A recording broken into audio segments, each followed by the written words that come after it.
Hello, hello, welcome back. Thank you so much for tuning in. I didn't know where to look. I have so many cameras set up tonight, you guys. I'm sorry. Thank you to everybody who came in and was on time. I'm really excited about episode number 3. We have the ladies who are joining in.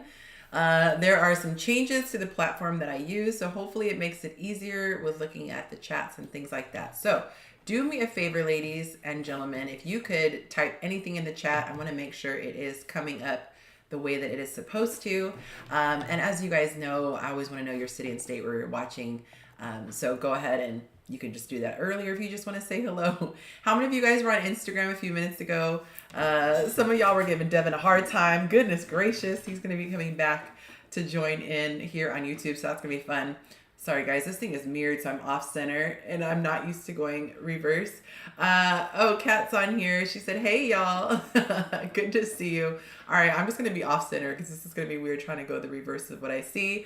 We got Britt checking in, nice. She said ATL from Boston. Okay, good. So the chat is working. That's pretty cool. So I don't have to have multiple screens. And so, oh, that's so funny. So there's a Catherine commenting, but there was a cat giving Devin hell, so that's pretty funny and ironic. Jessica White is saying hello from Silver Springs, Maryland. Very nice. Okay, so just a couple of things before we get started. This is the episode where the ladies are going to get to jump in and share their thoughts. The men are coming back also. I just wanted the guys to have an opportunity for the first episode to share everything, and then of course we went to part 2 because there was so much to cover. But a quick piece, if this is your first time, please make sure you hit the like button because it lets YouTube know that this is the type of content you want to see. And I definitely would like you to support if you like seeing positive platforms where we are not looking to be sensational shock jocks, but we actually want to connect men with women and help each other better understand one another. So drop a drop a like. I'm reading Catherine's comment. She said we are different people. Hit that like button if you are liking that, and then it lets YouTube know to push this out to more people. So a couple of announcements before we get started. And if you're on a cell phone, you will have to close the chat button, the chat box, to get to the option where you can see the little thumbs up, and then you can come back in. But really quickly, I am doing my first class for those who are in a relationship. I've had a couple of people tell me that I need to start doing some content for a relationship, and my guy is like, I told you, because he's been saying that for months.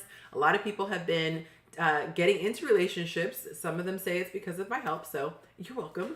But I want to do some content. It's been years since I've done content for people in relationships. So on the, let me look at my calendar, what is that, the 25th? It's going to be on a Wednesday this month. But the last Wednesday of the month, I'm doing a class.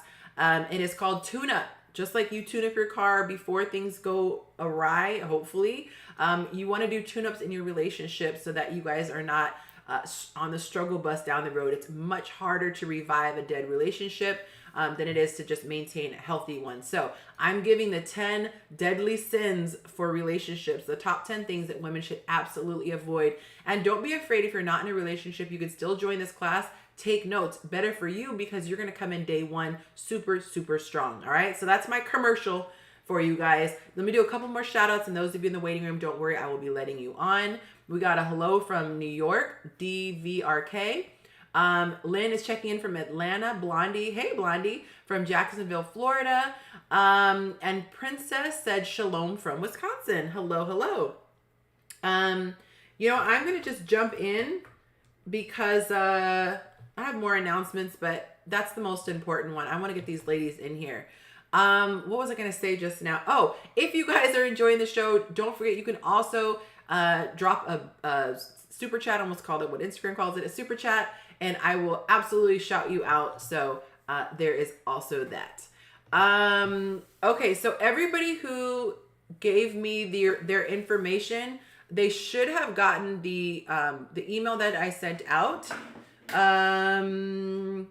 I think Devin, double check and see if you've gotten it. If not, I'll wait till I bring the ladies on and then shoot it. But I sent it, as far as I know, to everybody who had emailed me, unless I made a mistake. All right, so let me go let the ladies in. Those of you watching who haven't dropped your city and state, you can do so now.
All right, y'all. Thank you for your patience.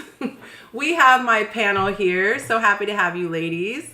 Y'all pray for me. I told you one day I'm going to have a crew that can make all this stuff seamless and I don't have to do all the little ghetto stuff. But in the meantime, you know, we do what we can.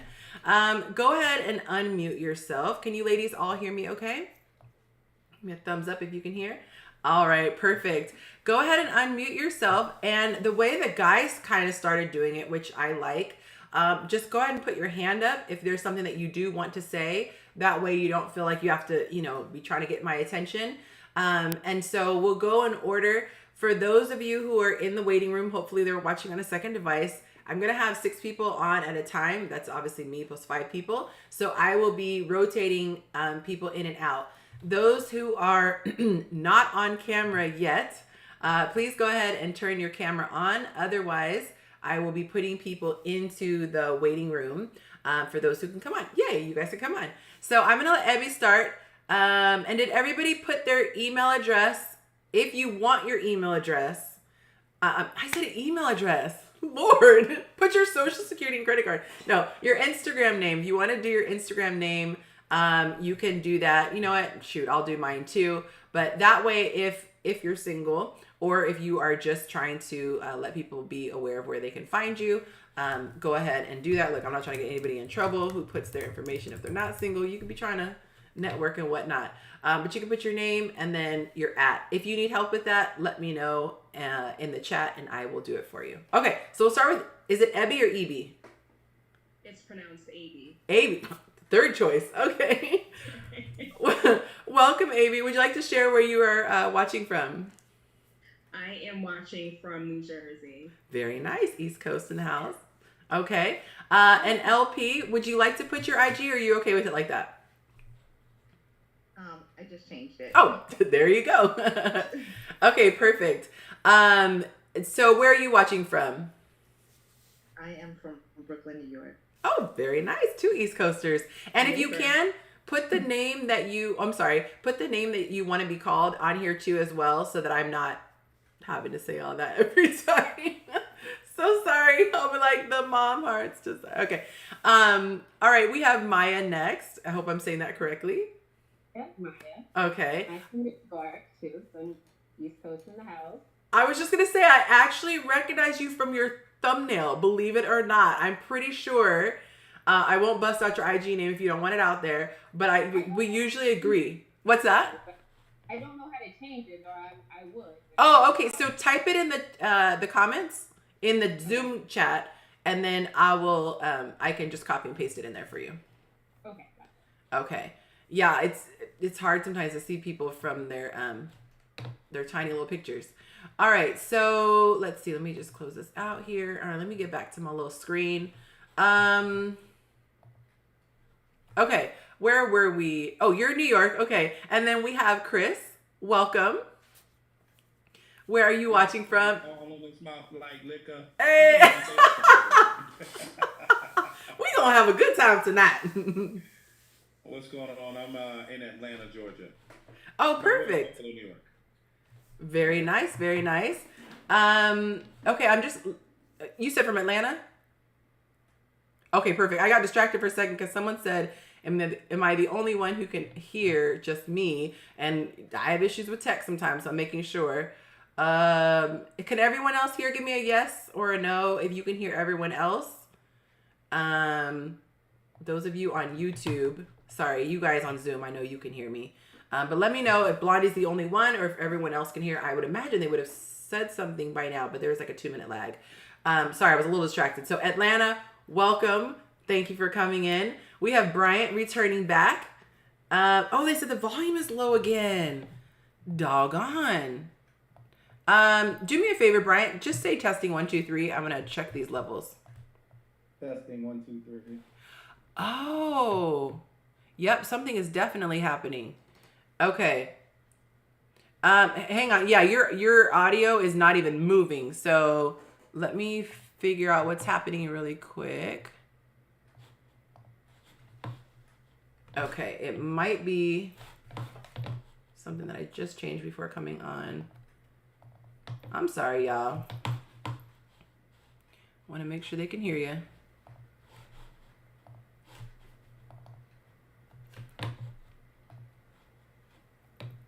Okay, try saying something else. Testing. 1, 2, 3. Does it sound better now? That's what it was. So it did something weird on my end, so I changed it, but apparently that was an issue. So you guys should be able to hear them okay now. Please confirm. They are really pushing for StreamYard. I know I have to practice with someone who's like, practice when it's not live, and I don't know how to practice with StreamYard. That's what my issue is. Otherwise, I would have done it. Okay, perfect. So I'm going to have you guys just all say hello and your city one more time, just because now they can hear you. So, AB, correct? AB? Oh, yes, you got it. AB, okay. You're hailing from? From New Jersey. Perfect. All right. And, oh, we forgot to put your name back. Oh, Linda, you got it at the end. Linda. Okay, Linda, where are you hailing from? I'm from Brooklyn, New York. Perfect. And Maya? Hi, everyone. I'm from White Plains, New York. Very nice. And we got Chris. From Atlanta. In Atlanta, not from, by way of Buffalo, New York. Nice. Oh, look at all these New Yorkers. Okay. And then we have Bryant. Yeah, native New Yorker, but I reside in Palm Coast, Florida. It's so funny because my demographics always say that I have a ton of New Yorkers, but whenever I do like a roll call, I don't ever see a lot. So it's hilarious that this panel is like, inundated with New Yorkers. So, okay. Thank you so much, Blondie, for letting me know that. You guys, if you're new to my channel, it's not the most technical, but you guys are all part of my tech crew. Y'all have to get me together. If I get excited about a topic, sometimes I forget to put the little graphic on the screen. Call me out. I invite it. Just do it respectfully, okay? And don't judge me. Don't talk about me. But call me out, please, because I'd rather that than the whole show. All right, so let me get back to my little... There we go. Okay. And then I'm checking on these likes. All right, we're almost a little less than half on the likes. If you guys can hit that like button, you're welcome to stay, but you got to tap that like button, okay? So I know you guys are enjoying the show. All right, so we're going to get into the first question. Why do you think it is that you're single? And on this one, we're going to try to go a little bit quickly because we have a lot of topics that we're going over today. But what is your reason? Now, I gave these 3 options to make it easy. And I'll jump around. Like I said, if you guys want to go next, just put the little hand up and then I'll pick you next. But here are your options. This is for the ladies first. Do you think you're single because men you like don't like you back? Or you never meet men that you like, period? Or men that you like disappoint you? So I'll give you those options again. Men that you like don't like you back, or you just never meet men that you like, or the men that you like end up disappointing you. Or it could be another option, perhaps.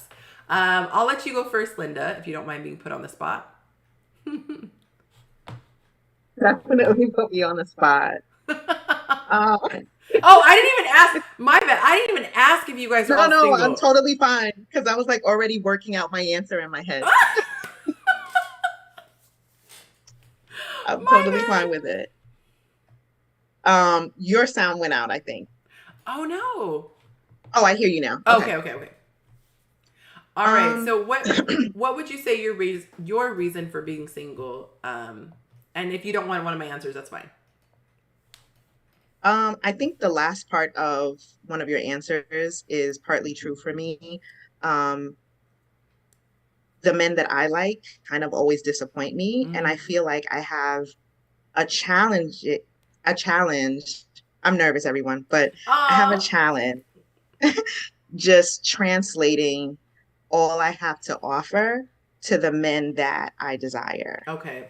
Like, instead of it translating into I'm this great woman who is capable of being a great, girlfriend and wife, it's translating into I'm this sexual person that it never goes past, something serious. Right.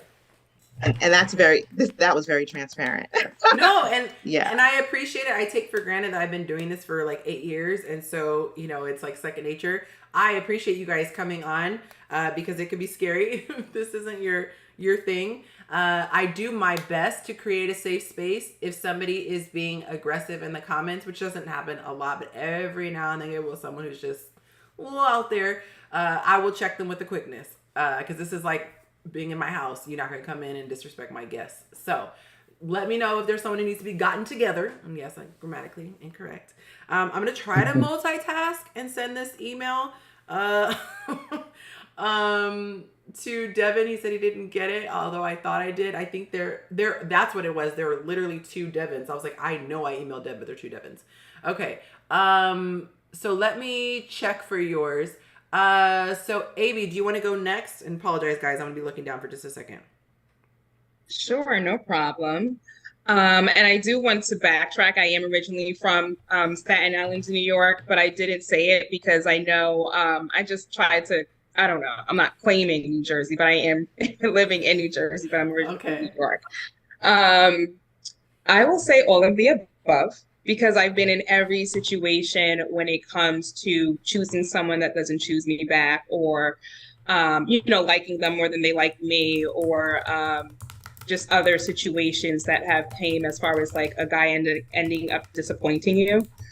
I feel like there was a majority of the time where I actually just didn't want a relationship because I liked the comfort of being single. I liked having to just experience life. So that's actually one of the main reasons I have been single for a while.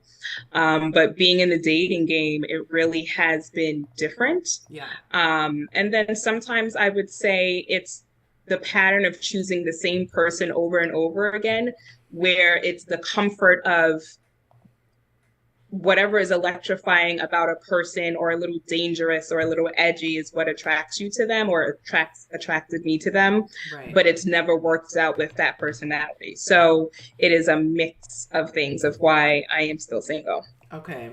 I appreciate that vulnerability as well. I'm going to go to, I believe if I'm not mistaken, Maya, you were off the market. You were out of the dating streets. Yeah. Okay, so I do remember who you are. All got right. married but I mean, I got married at 46. So I was 45. But I was single for a long time, and I was like, maybe it's not in the cards for me to get married. But I understand like how difficult it can be in the Right. dating game. Sometimes I'm with is it Abby? Abby. Yeah, Abby. I'm with Abby. That is like more comfortable to be alone. It's easier, but so I get it. Yeah. I think I just managed to send. If you guys saw my screen right now, there are literally like 75 windows open. So that was so much anxiety. She said silent keyboard needed. That's what happens when you try to email somebody in the middle of your show. Lord's gonna send me an assistant. Okay, so that's the women.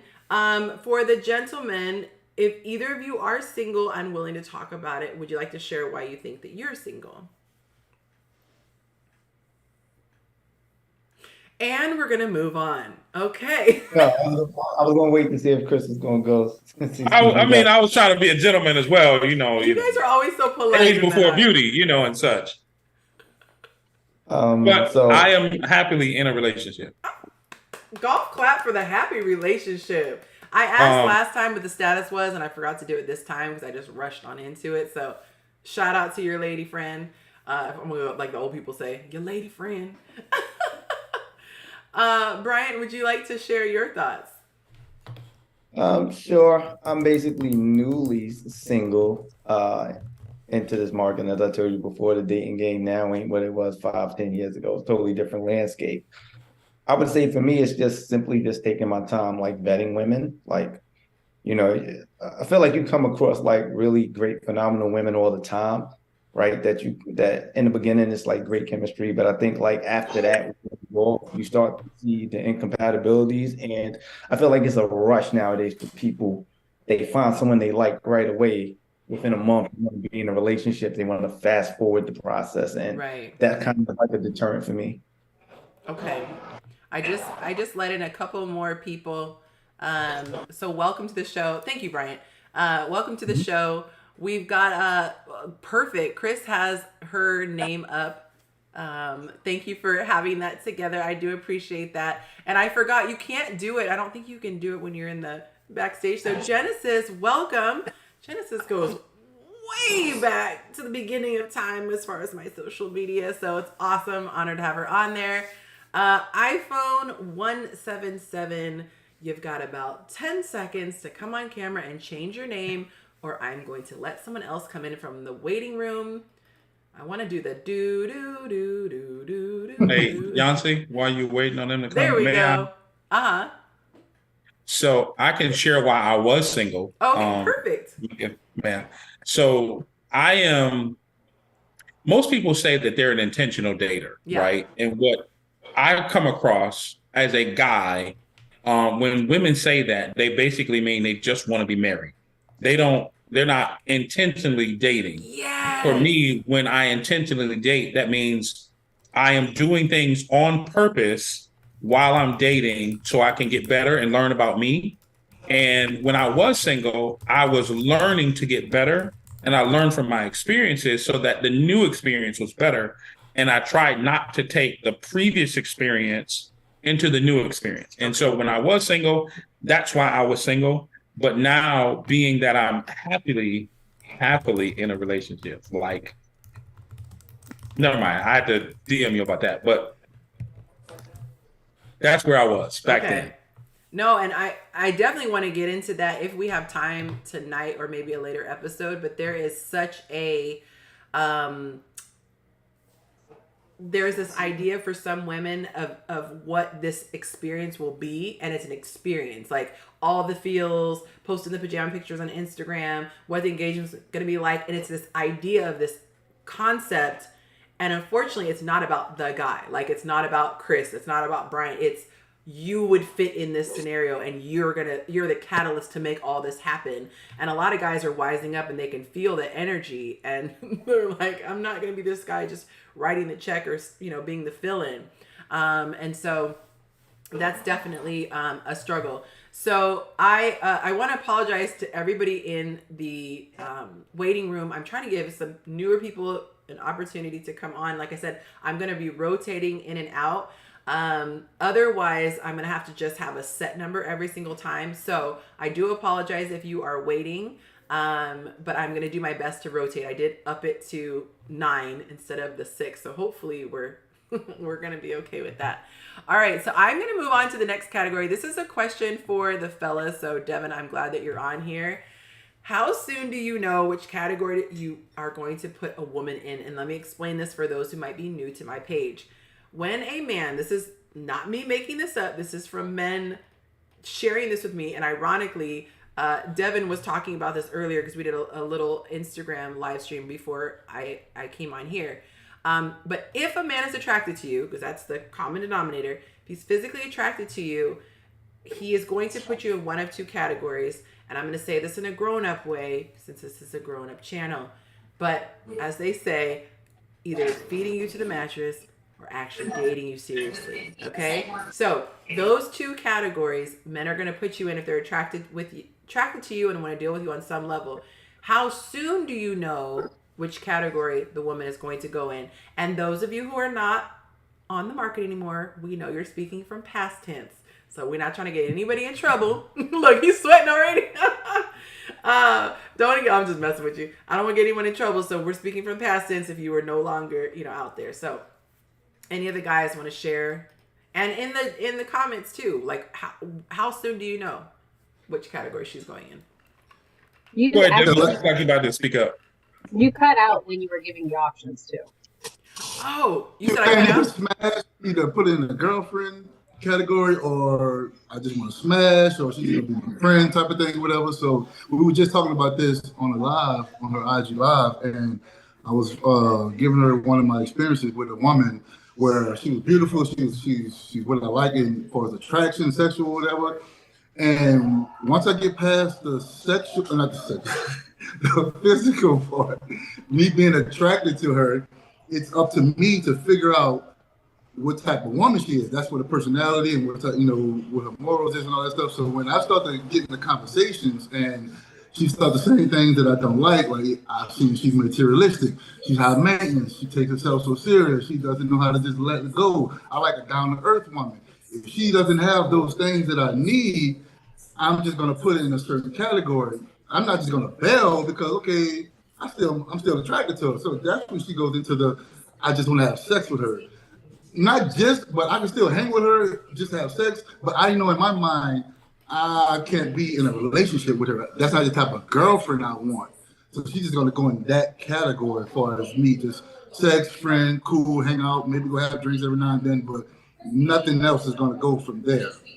How long does that process take for you to determine where you're gonna put her in your life? It's pretty quick. A few conversations.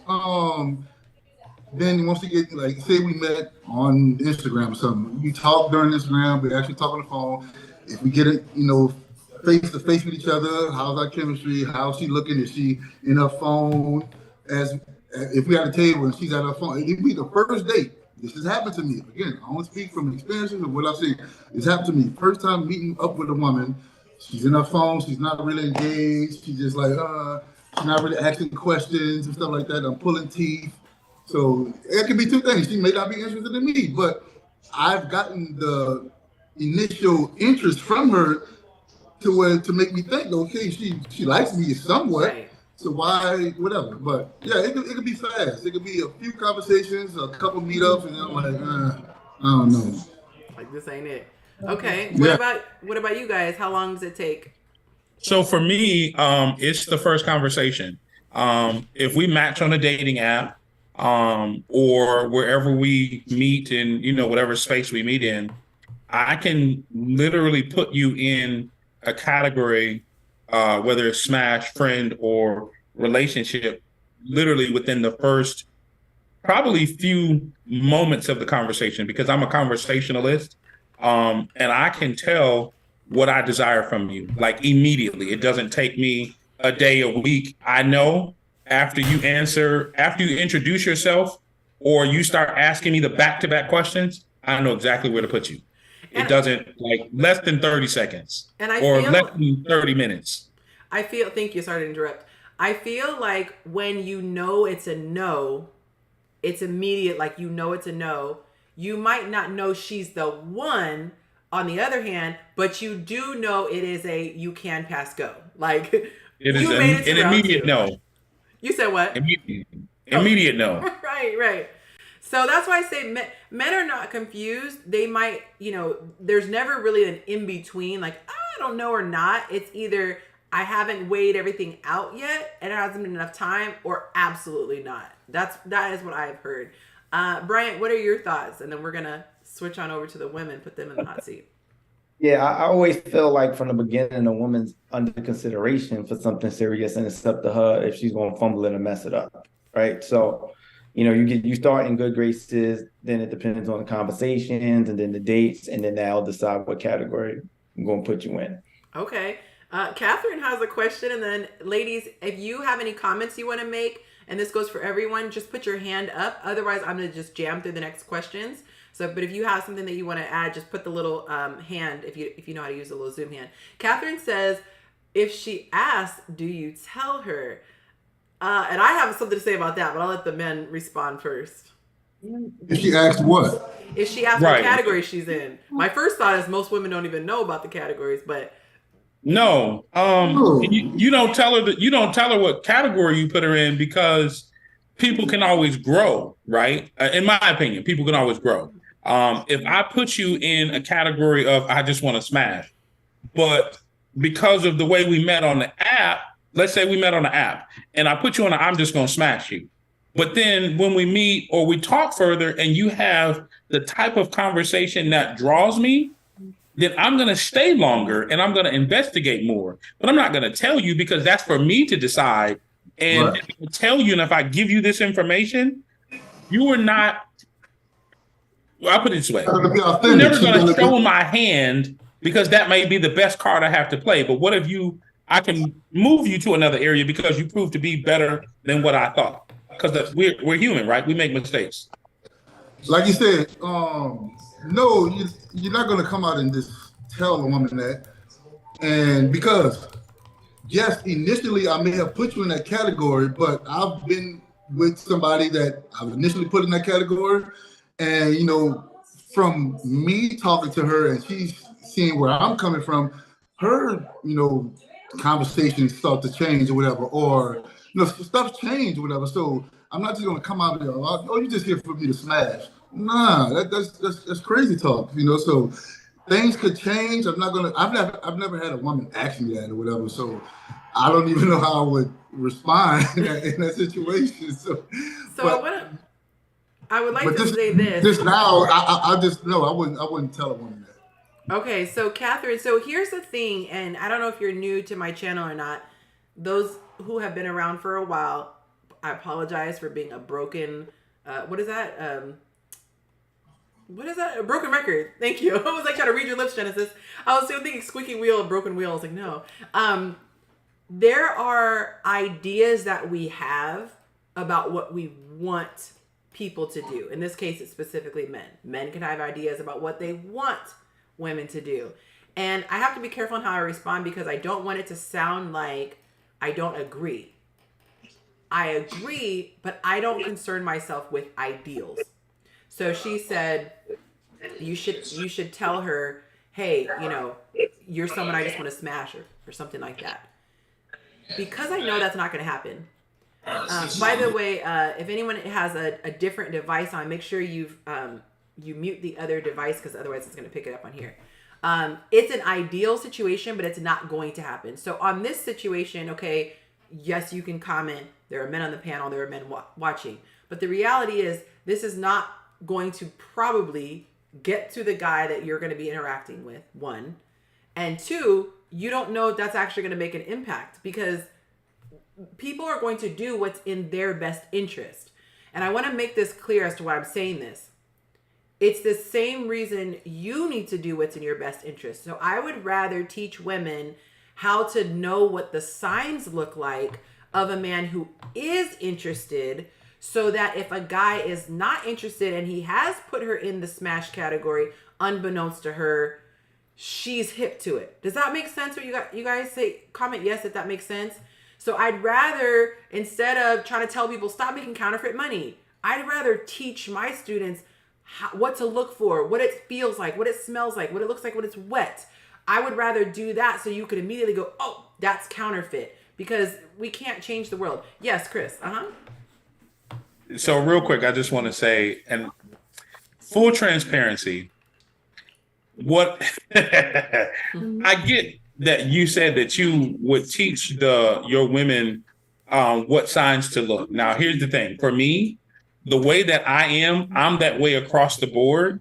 So you literally would not be able to differentiate what I do with you than what I do with somebody else I'm very much interested in.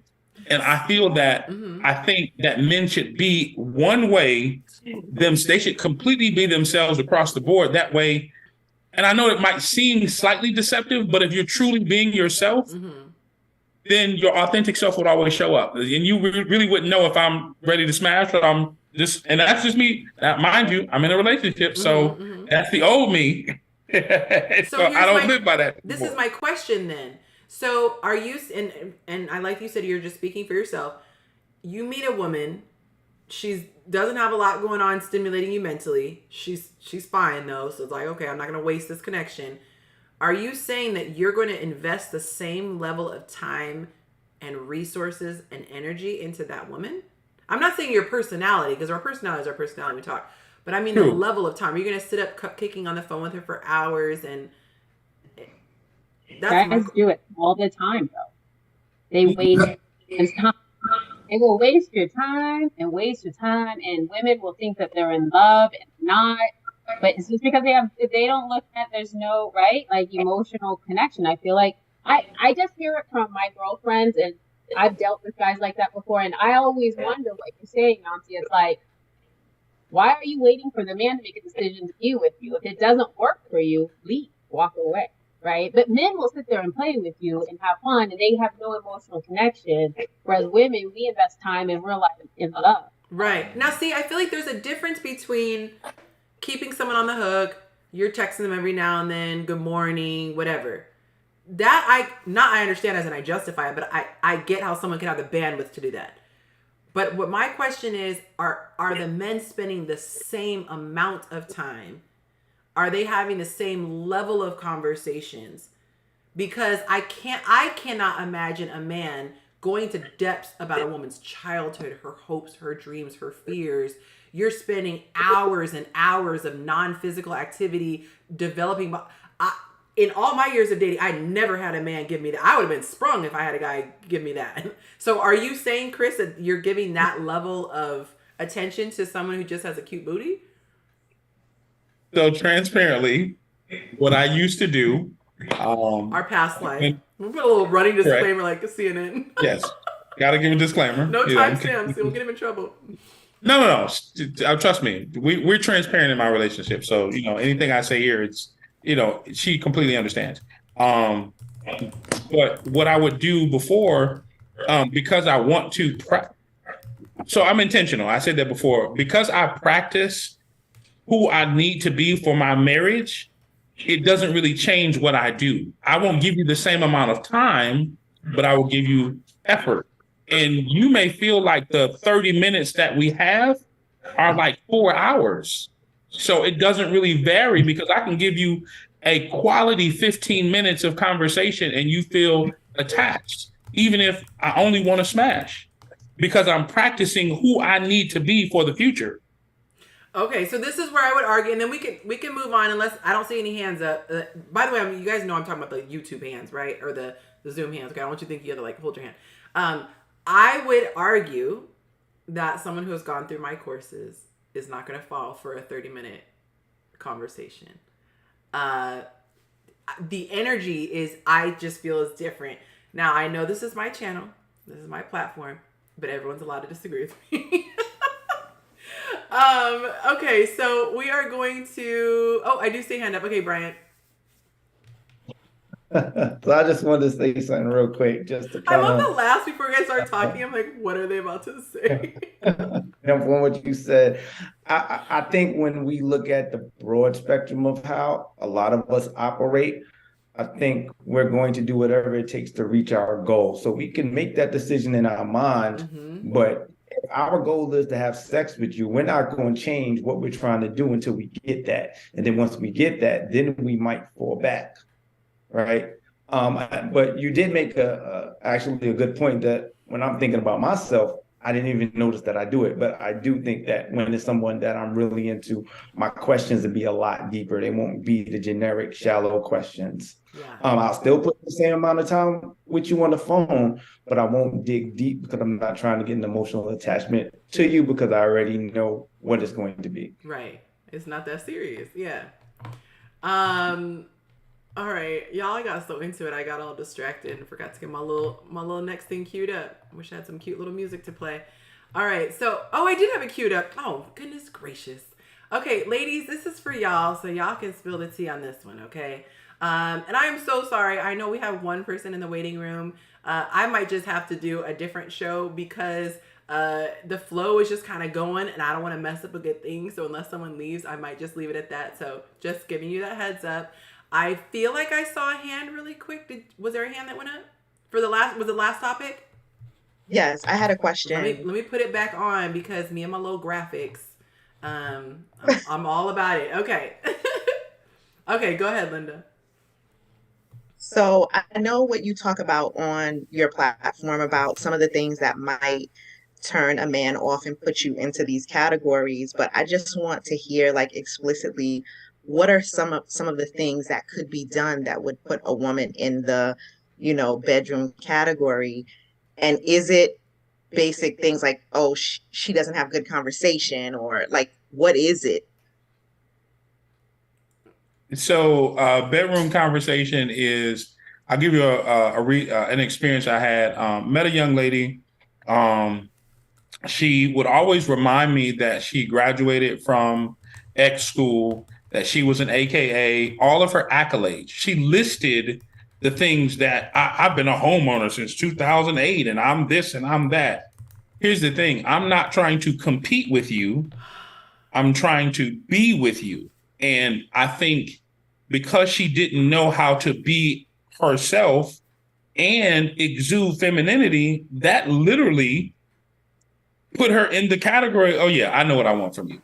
It is typically her conversation, and then most importantly, her femininity that draws the man to you. So if you don't know how to tap into both of those things, for me, I can't speak from any other guy, but for me, if you don't know how to tap into your femininity and know who you are and know the kind of conversation, and most people think, well, I won't say most people, some people that I've come across believe that conversation is back-to-back questions. It's not. Right. Conversation is literally, we are just talking and enjoying each other like you would if I was one of your oldest friends. Hope that helps. If it flows. And I can't state this enough. Femininity, femininity, femininity. It is like a beautiful fragrance. You know, it just stops you in your tracks and you just want more and more and more of it. So if you're going to invest in anything, whether it's my course, anyone else's course, invest in learning how to tap into your feminine, because I say this for people who can't quite understand the grasp of it. Imagine if the men did not have masculine energy. It would not matter how attractive he is. I'm sure you have seen a guy who had a picture and he was fine, like FYONNE. And then he opened his mouth and you were like, or you saw his mannerisms. You know, we listened to somebody speak. He was married too, but I was like, I could not be with some.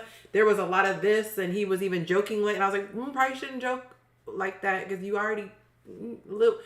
So it's the reverse. So a beautiful woman who then opens her mouth and all this masculine energy is not a good look. And it's not always the overt, you know, yelling. It could be something like that where you're trying to impress with your accolades and things like that. That is very masculine. Masculine is goal oriented and things like that. And again, masculine is not bad. Feminine is not good. It's about the polarity. So if you want masculine, masculine is going to want feminine. And in that dynamic with a man and woman, he's not checking for masculine energy in that moment. I had to give the disclaimer for the PC police who may or may not cruise by this channel. Okay. My next question was a very, very heated debate, I think I would say. When you like a guy, let me paint the picture really clear, ladies. You're out at the mall. I'm going to go back to the 90s. You're at the mall shopping. This guy comes up to you. He spits game. You're like, he fine. He got a side T, subject verb agreement, on point. Okay. Do you feel more comfortable giving him your Instagram or Snapchat or whatever you use, or your actual digits? Which do you prefer? Anyone jump in, let me know your thoughts, and I'll share mine too, even though I'm not giving him digits anymore. Go ahead. Yes, Chris. Well, you said the 90s, so I'm like, wow, she's really going back. Well, to the mall, you know.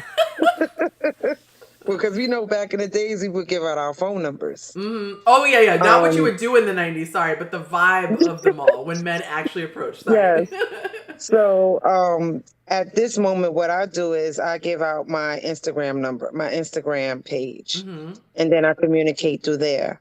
Or I go through my messenger and I communicate from there. Okay. And once I feel comfortable enough and we had a few conversations, I'll eventually give out my number. And then maybe what I like is, instead of conversation, I like video chatting, because I like to see your reactions of what I say to you, what you say to me. I prefer video chat because you can't hide your facial expressions. Mm-hmm. But behind the phone, you can hide your facial expressions, but in person, you cannot. So that's what I do. Okay. I'll take a step by step. Now, give me the reason why, because the men have a very strong opinion on this. What is your reason that you prefer the social media to the phone? Please. Ooh. Well, I've been on dating apps, and you avoid the cycles a little bit. Certain guys that's constantly like they're very aggressive. Okay. So, right, because I mean, every individual has their way of showing that they're not really interested. It's not really the words, but your actions. So that's why I do it that way. So I prefer to do it that way. And then from there, I do social media. From social media, then I get into my personal number as we go along. When you develop trust. Okay. It's the same. Yes. It's the same with me too. And I want to peep want you to get some context and let's see what you're talking about, because I only got like a 10-minute conversation at the mall. Let me see your social media page and see what you're all about. Okay, perfect. Avi, I'm gonna have you go next, and then we'll jump to Genesis, and then I'll swing over to Devin. Cool. So I give my phone number first because I'm a very personable kind of person. I want to be able to talk to someone very similar to Chris. Is within a certain amount of time, I can kind of gauge someone, whether I'm interested in having more conversations. Instagram, I stay away from social media only because I don't want, for one, I don't have notifications on my Instagram, so I'm not always checking my DMs to see who's messaging me. I'm not going to check it 24/7. I can get lost in the whole Instagram loop of like, you know, being distracted, especially with being busy.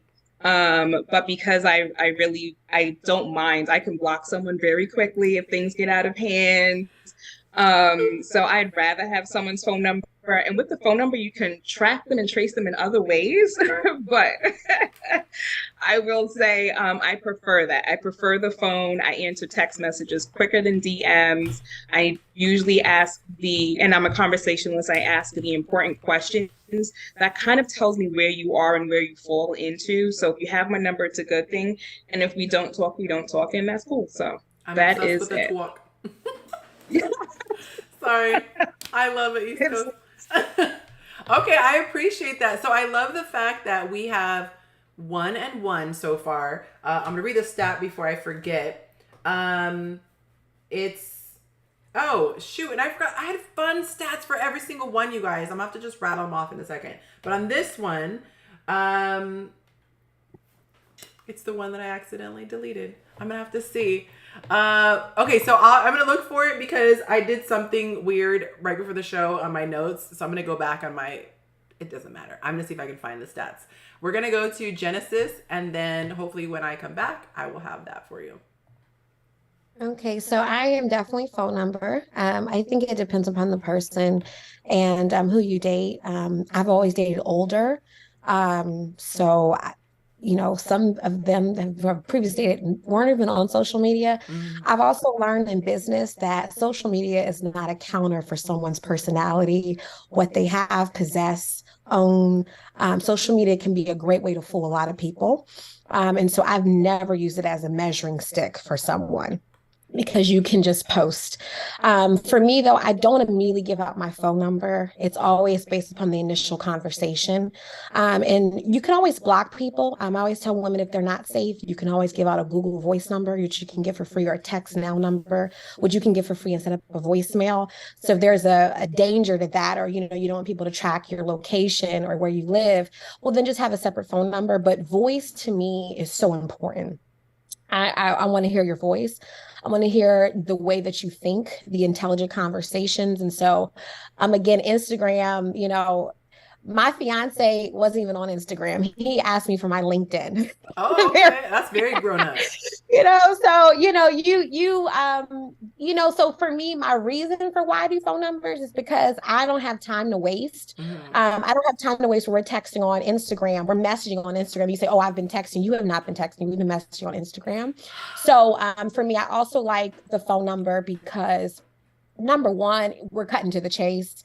You know, I'm cutting to meeting you in person very soon too. I do not have time to waste. So, you know, I want to have a few conversations. I am into video. If I'm meeting someone online, if you've met them online, then great. Let's do video as soon as possible, right? Let's verify. And then from there, we'll proceed. If you start talking crazy or something goes awry, I made a bad decision in the selection process, well, then we're going to block and then we can go from there. I don't like social for me because a lot of people really aren't as private as they say they are on social. And you can actually give a lot more on social than you think you do because you have been hiding things. So if you've been showing your locations, all sorts of things, you're really revealing your tracks. So for me, there's ways that you can go around that. But yeah, that's what has worked for me. Again, I've dated older. So to even say Instagram is like a joke to them. Like, what do you mean? But again, that's for me and for the way that I date. I appreciate that. I didn't find the stat. I don't know what's up with that. If you're one of my patrons, it's on my page so you guys can scroll through and see. I am glad that you mentioned about people fronting on Instagram. And when we've had this conversation about looking at someone's page and getting a vibe for them, I always forget to add this very important thing. I will never move forward with somebody because I'm sold on what they're posting. However, I will eliminate. So if you have pictures where your pants are sagging, your every other thing is popping bottles in the club, you got cursing, you're rude to women. When I say looking at your social media, that's what I'm talking about. Because I feel like you can see quickly. Now, if you look like, you know, you have your life together, you reasonably seem like, you know how to dress, whatever, then I might be like, okay, I'm gonna at least proceed. So I just wanted to make that distinction clear. And before I forget, and then we're gonna go to Devin, the poll that I did have is men, when I asked them online if they know which category to put a woman in smash versus date, what do you look for on her social media presence? And I know, Linda, you were asking about what they do as far as conversation, but for social media, he's 93% said I assess her social media page. Only 7% said I don't factor it in.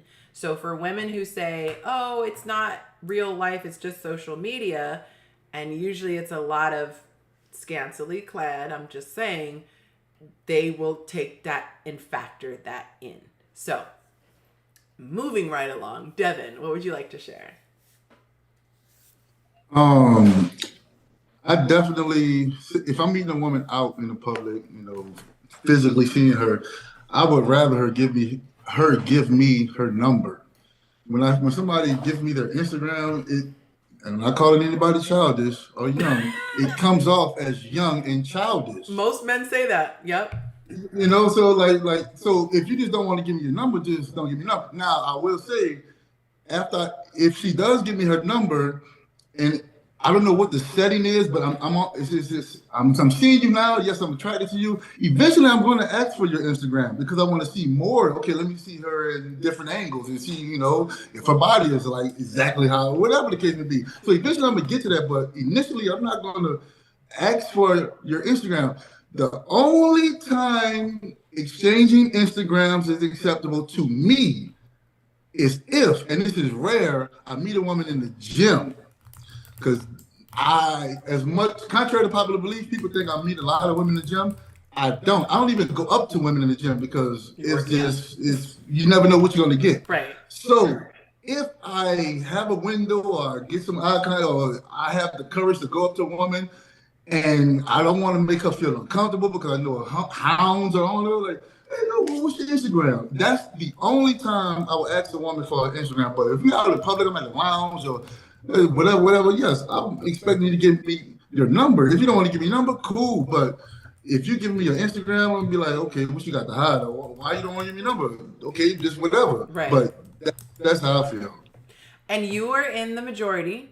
So the reason why this was a very heated conversation, we were actually in public. It was a group dynamic, and we had bystanders coming. I was in Atlanta, and we were this big like food court type of a place, and it was so interesting. The men almost all took offense. They were like, if she gives the Instagram, it means that she's not interested. However, because I am one of those people who would give my social media, I felt like there were levels to it. And I'm the type of person, if I'm not interested, I'll just say I'm not interested and you're not going to get anything. Like, I don't want you in any aspect of my life.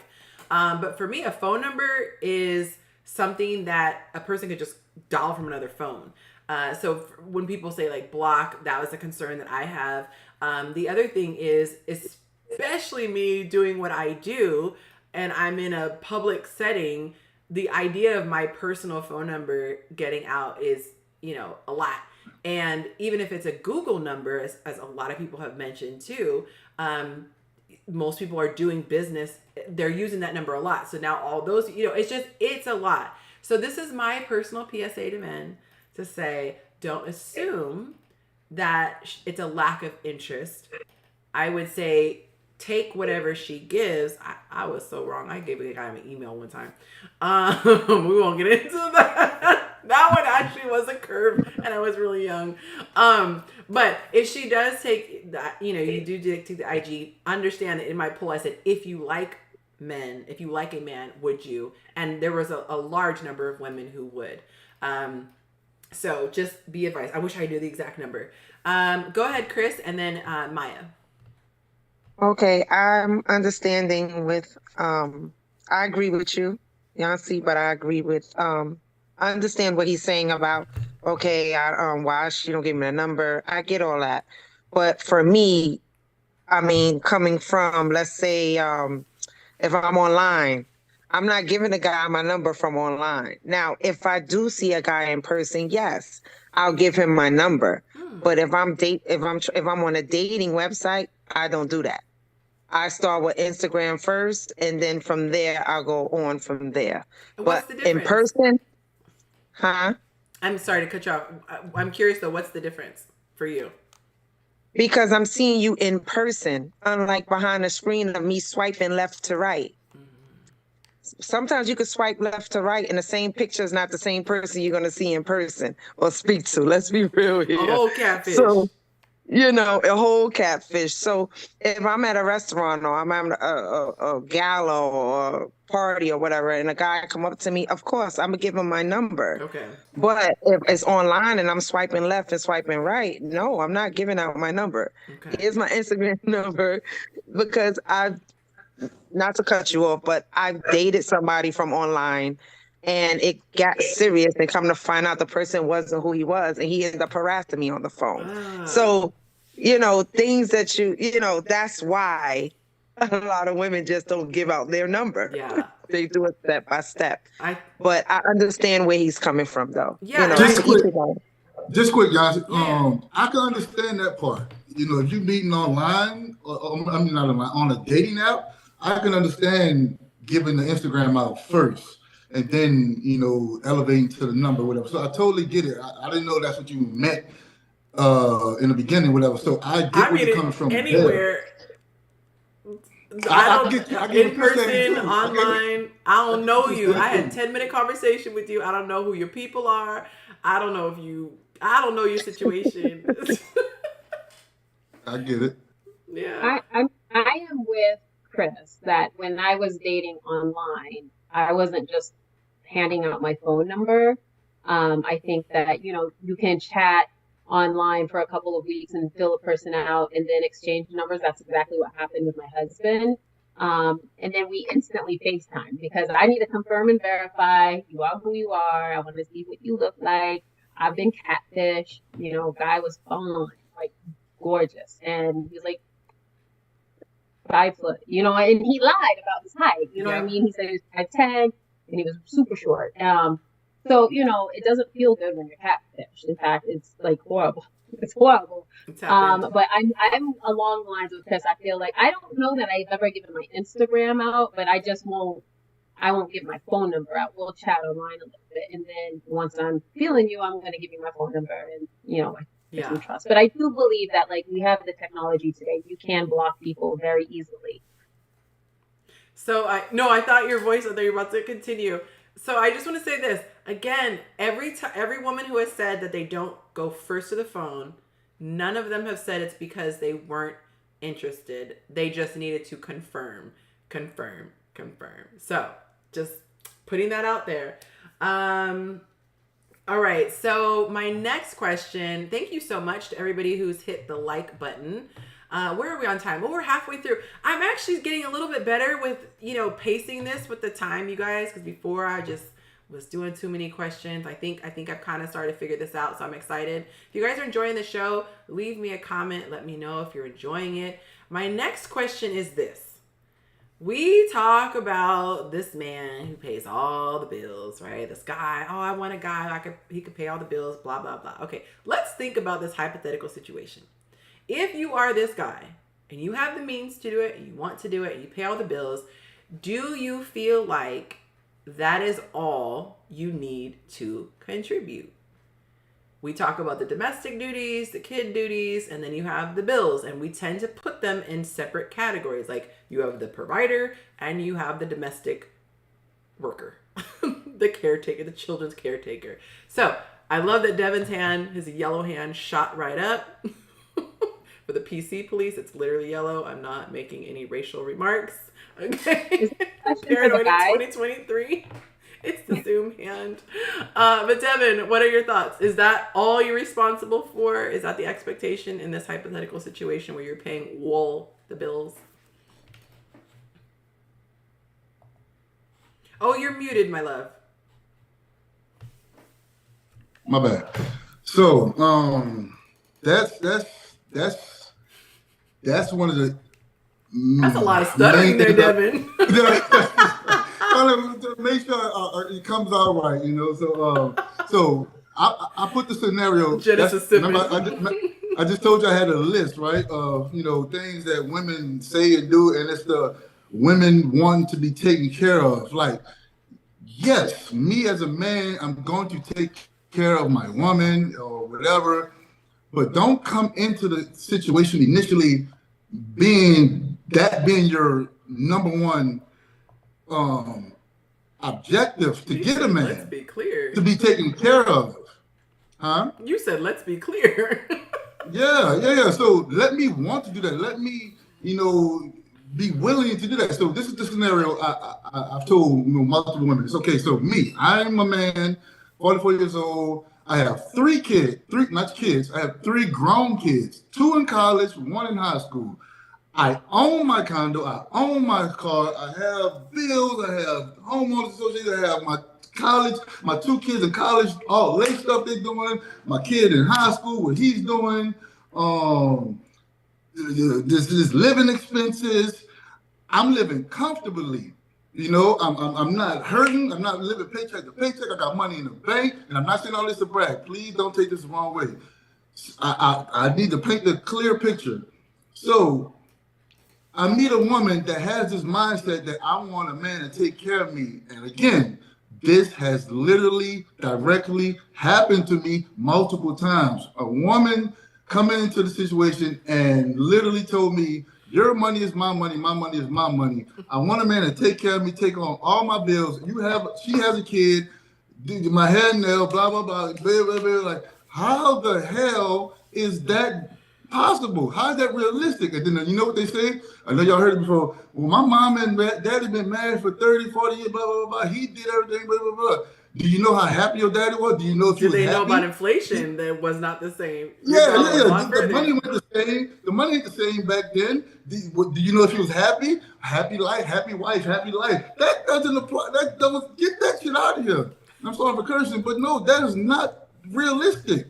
So I'm not going to be stressed out, depressed, going through it, this hunger, whatever, trying to please and take on all these bills along with all my bills. Y'all, we triggered them.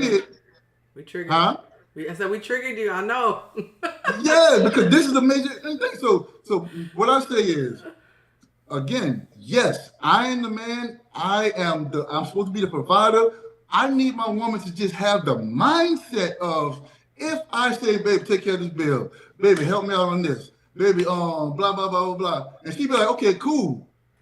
That's literally all I need.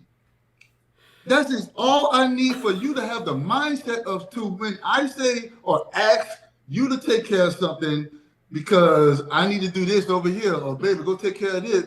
Just have the want to and the mindset of, yeah, my baby need me, I got him, bam. And I've heard this a lot. Women don't like to hear partnership. What's more realistic? One person take care of everything, or 2 people working together and taking care of everything? All right, but we gotta do this, Devin. We gotta do this because they're gonna hold your feet to the fire in the comments here. Hypothetically, if you wanted to and you had the means to, and you done paid all the bills, you take care of the gas in her car, her nails get done, and little Timmy wants to go get a bag of Doritos, you got it. What do you feel like you need to do above and beyond, if anything? That is the question. And they holding your feet to the fire. Paying the bills is just that. It just don't stop with just paying the bills. No. Paying the bills. That mindset comes with guys with buku money. Just pay the bills. Blah, blah, blah. Okay, I paid all the bills. You got what you want. Go to that, and boom. No, I am man enough and realistic and conscious enough to know that no, that's not all that needs to be done. I need to still cater to my woman, make her feel happy, do things, romance her, sex her, and do all this stuff. I know all those things still need to be done. Go on dates, take quality time out. All that still has to happen too. But if I'm stressed out and depressed and, trying to figure out how to, if making you happy is taking care of you financially, no, none of those extra things are going to happen because I'm just too worried about trying to pay all the bills and make you happy, financially. So no. So if again, all I need her to have is the mindset, like just like taking it simple, like say if I've been rocking with the girl and we went on like a few dates and she feels, okay, baby, I got it, baby, I won't pay for the date. And I'm like, nah, I got it. But in my mind, like, okay, at least I see she has the mindset. She want to take care of this bill, the date today, but no, I'm gonna get it. Will I let her pay, every now and then? Okay, cool. You want to do that? Okay, cool. But just her having a mindset, okay, let me pay for the date today. Cool. But the woman that just never touched or just never just ordered, like you said, the girl that ordered all this, well, not that you was talking about something else, but the girl that ordered all the stuff and just like, I got my meal. Like, nah, that just don't work like that. That ain't it. I didn't apologize. I did not see Genesis and Maya, whose hand went up first. I try to take note. Did you pay attention? Oh, it doesn't matter. Go ahead, Genesis. You're sweet. So I wanted to kind of chime in because Devin brought up a good point, and just from the female perspective. So there's definitely a scarcity mindset that someone can have towards relationships and marriage as a woman, where you believe that marriage is going to solve your financial issues, because it doesn't. Right? When we talk about money and finding a partner, marriage is about, I've mentioned partnership, but it's also about having a vision for your life, right? When you're joining your life to someone else, it's for a purpose. And if paying bills is your main goal, then that actually speaks to a poverty and scarcity mindset you actually have to deal with first before you actually ever decide to unite with anyone else. Because if marriage is my goal so that I'm financially secure, I mean, listen, 2008, there was a financial catastrophic event, right? And so people who were married lost their investments, lost all sorts of things, and they had to restructure their life all over again. So marriage is not guaranteed for financial success. Financial wisdom and stewardship is the key to financial success, which you should think about before you decide to join your life to someone else. The second thing, though, which you spoke to, which is that all you have to contribute. I actually had this conversation came up with my fiance and I due to hearing another table when we went out to eat. Oh. And that's why I wanted to chime in, because the man was frustrated.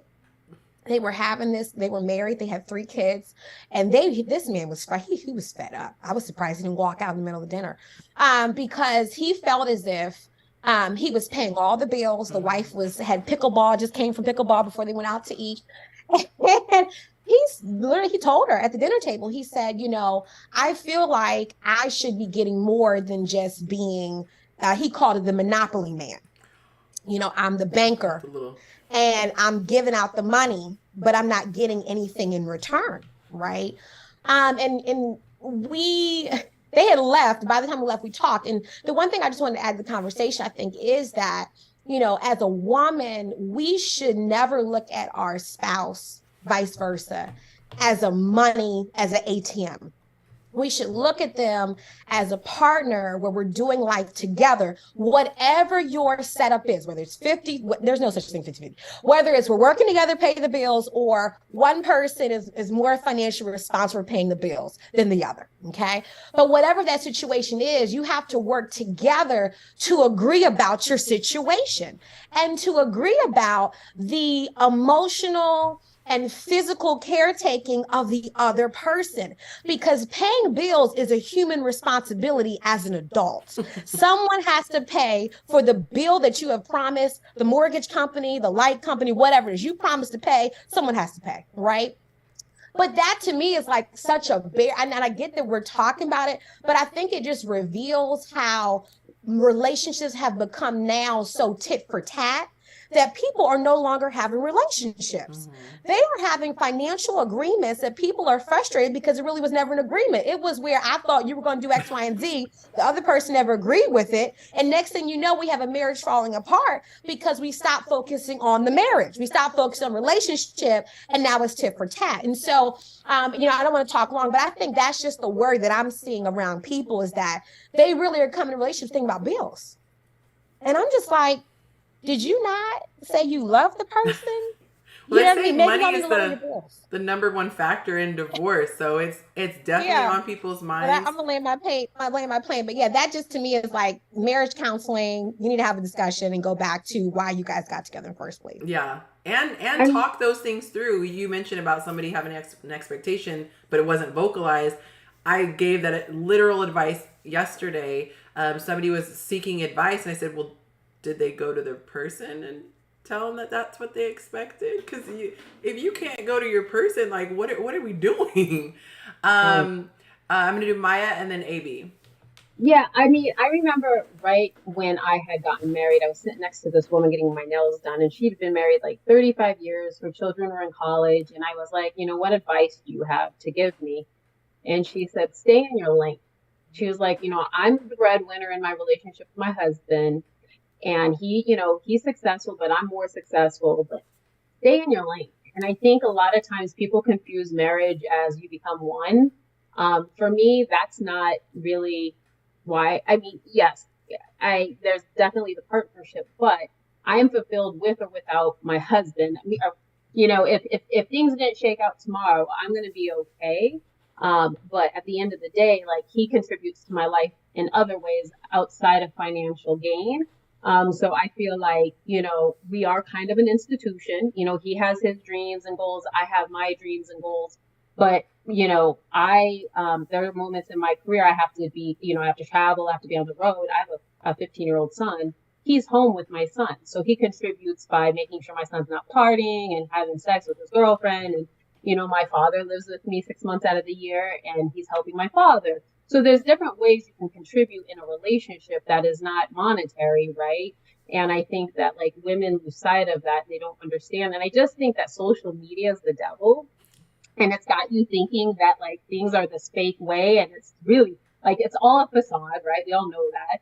And it's not really, like, this glamorous life where you're going to Dubai and traveling the world. Like, it's just not realistic. The way I look at it is, like, I had my house before I met my husband. I'm going to continue to pay my mortgage. And, he kind of struggled with the idea of moving in with me. But at the end of the day, it's like, this is my responsibility. I owned this before him. This is my house. And, again, like, if shit didn't shake out, excuse my language, it's okay. It's mine. And I take pride in that. I think that there's something to be said when, it's yours and you work hard for it. And so I think women lose sight of that, and they just don't understand that, like, it's okay that your husband or your partner is not paying for everything. There's definitely this idea of the glamorous life, when you're married, or this ideal that everything is just going to be a certain way. And a lot of stuff gets thrown out the window. Somebody could lose a job. Somebody could have a health issue. You might have all these perfectly made plans or have an idea of what it looks like maybe the guy making more, but you find your person and they make a little less than you. What are you going to do at that point? I'm going to get to AB, and then we're going to go to the next very juicy question. Triple X. So my thing is with all of that is, like, when are the conversations being had as far as who's supposed to contribute and who's not? Because one of the questions I ask men when I'm dating is, what is your plan? Like, what is your plan? A man usually has a plan of what he can and can't do, where his lane is at. Therefore, he should only be, when he's having these conversations or when these conversations are happening, there should be some discussion there. I feel like that discussion doesn't happen because people don't like to talk about finances all the time. It's a very vulnerable topic, especially people have pain points when it comes to money. But I feel like as long as the guy is very aware of what he can and can't do, and the woman can either agree with the plan or not agree with the plan, I feel like that needs to happen. it's so weird because I also thought of something else as far as Maya saying stay in your lane and Devin talking about meeting these women and dating them, and they come in automatically like your money's my money. What's kind of tricky is, and thank you for saying this, Maya, is that if things warrant to work out, can the woman sustain the life that was given to her, or is she giving herself this life that now her husband or partner or spouse is now going to take over? So that's something else that I feel like is another catch-22 when it comes to all of this, when it comes to wanting the man to pick up the I would say the responsibility of everything. But yeah, so that's exactly my thoughts and comments. And there are some things that I believe Janice has said as well that was amazing and I agree with, but I feel like I was waiting so long, not to say it that way, but I kind of, some thoughts kind of flitted away. So I don't even want to repeat anything, but those were definitely my thoughts. And I think one of my main questions was, how soon are men having these conversations about what he will and won't do before it gets to that point of a woman saying that she wants to be in those situations, that's what she wants. She wants someone to fully take over. So that's just my little take. I think that I appreciate that. Oh, what's that? I said, I'm sorry, Yonci, go ahead. Oh, sorry. I couldn't even see which screen to look at. I think that the days of like uber traditional has started to go away, which I'm happy about, as far as the mentality of once I clock out, I'm done, because there's so much that still needs to be done around the house and things like that. And I'm very fortunate to have a partner who's modern in the ways that I'm modern, and then very traditional in the ways that I'm very traditional. So I think that's important that you find that balance. But I personally could not deal with a guy who was stuck on a gender role to the point it doesn't make sense. Like, I'm sick with the flu and I'm over here trying to do the dishes. Like, at some point, be like, I can help out, or I see you're doing a lot with this project at work, Maya, did you want to add something before we get to our juicy question? I was just gonna say, I think I lost my train of thought, but I was going to, she had asked the question, when do you have the conversation? But I remember in the beginning when we were just dating, my husband had like stellar credit. It was like 800 and something. And it was like, and he like, we were having a conversation. He's like, I don't know, like I almost would judge a woman if she had a bad score. And I'm like, well, you probably don't want to date me, because at the time my score was just not that great, right? Like I had stumbled across some hard times. But he, and I was honest with him. I was super transparent, and he, I think, respected that. And he helped me, like he helped me build my credit, right? Like he added me as a user to his credit cards and stuff. And, I didn't take advantage of him and go run up his credit cards. Right. He was like, if you need them, they're there, you can use them. But like, it was really to help me build my credit score up. And so, and I think that like in the relationship too, it's not always going to be one, like you said, it's not always 50-50. There's going to be moments where you're on top, and then, they might be below you are, and then they climb to the top. And that's the beauty of it. It's like this journey together. Right. And, you're helping one another. I mean, he's starting a business, and yes, like all our chips are in that pot, but like we sacrifice date nights on the weekends, but I am totally content on the couch watching Netflix and chill, with my husband, because there's a bigger picture, and that is to stack our money. And, I see the light at the end of the tunnel. So you have to humble yourself a little bit too, and say, I'm in this for the long haul and the big picture. Yeah. No, I appreciate that. Definitely have a different perspective once you are married. I know I did 12 years. He's looking at that. All right. So there's a great question that, or point that Catherine made. I wish we could get to it, but we are going to move on to the next topic. Trust me, we're going to have many more of these shows, and so we're going to talk about that. Here is the question, and I forget I'm not on Instagram, so I don't have to be as whatever. Y'all, I be posting stuff that is so PG-13, not even PG-13, and Instagram is like, you went against our community guidelines, and I'm like, what are you talking about? So I have to get super cryptic. But YouTube lets us talk. So why does it seem that physical intimacy declines after marriage? I hear tons of guys say, you will never have as much physical intimacy as you do when you're single, but once you get married. Why does it decline? So, I believe, Devin, you have been married, if I'm not mistaken. Bryant, I believe you have been married also. So you're more than welcome to chime in from, being married. But otherwise, we can just speak from theory and our opinions. We won't have to say if it's experience or not. But what are your thoughts? And Catherine wrote mostly kids. Okay, so kids are the C blockers. I'm assuming is what she's saying. Maya, what are your thoughts? So we have this conversation all the time, and of course we're newlyweds, so we don't have this problem. But we were speaking with, I'm not gonna say it's a friend or brother-in-law, sister-in-law, anything like that, but he was like, be prepared. You guys aren't gonna be having any sex anymore. That's gonna, become, zero. You're not gonna have, and I was like, I was just so disgusted with it because I said, have you ever thought that maybe your wife is just tired? Like, she has 2 small children. She's chasing. She works her tail off. Like, she's exhausted. And he paused. And I don't think he really took that into consideration.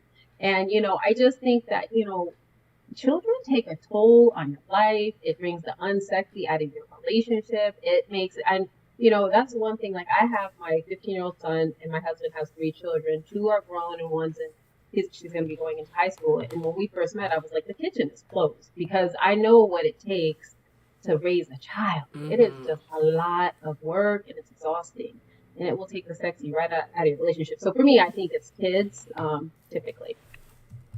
I'm sorry, but Catherine is doubling down on it's the kids. I hear that comedian, F them kids. That's what I hear in my head.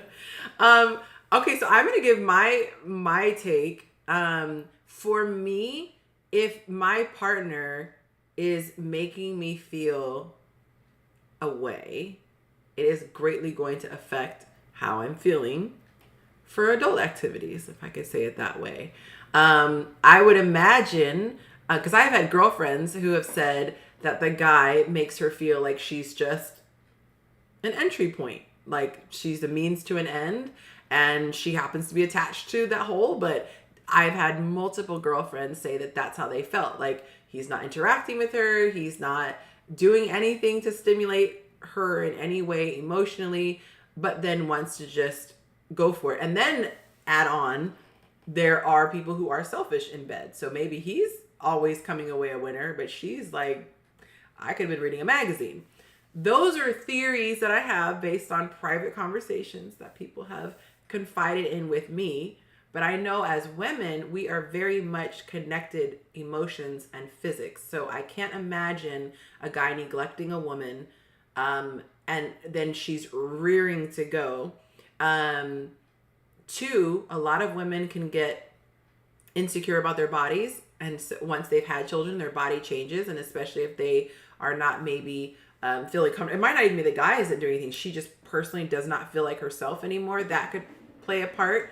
But I would say that I think it's easy for people to take things for granted when they are in a relationship, and not do the same things that stimulate reactions as they do when they're dating. There's a lot of flirting with dating. There's a lot of quality time with dating.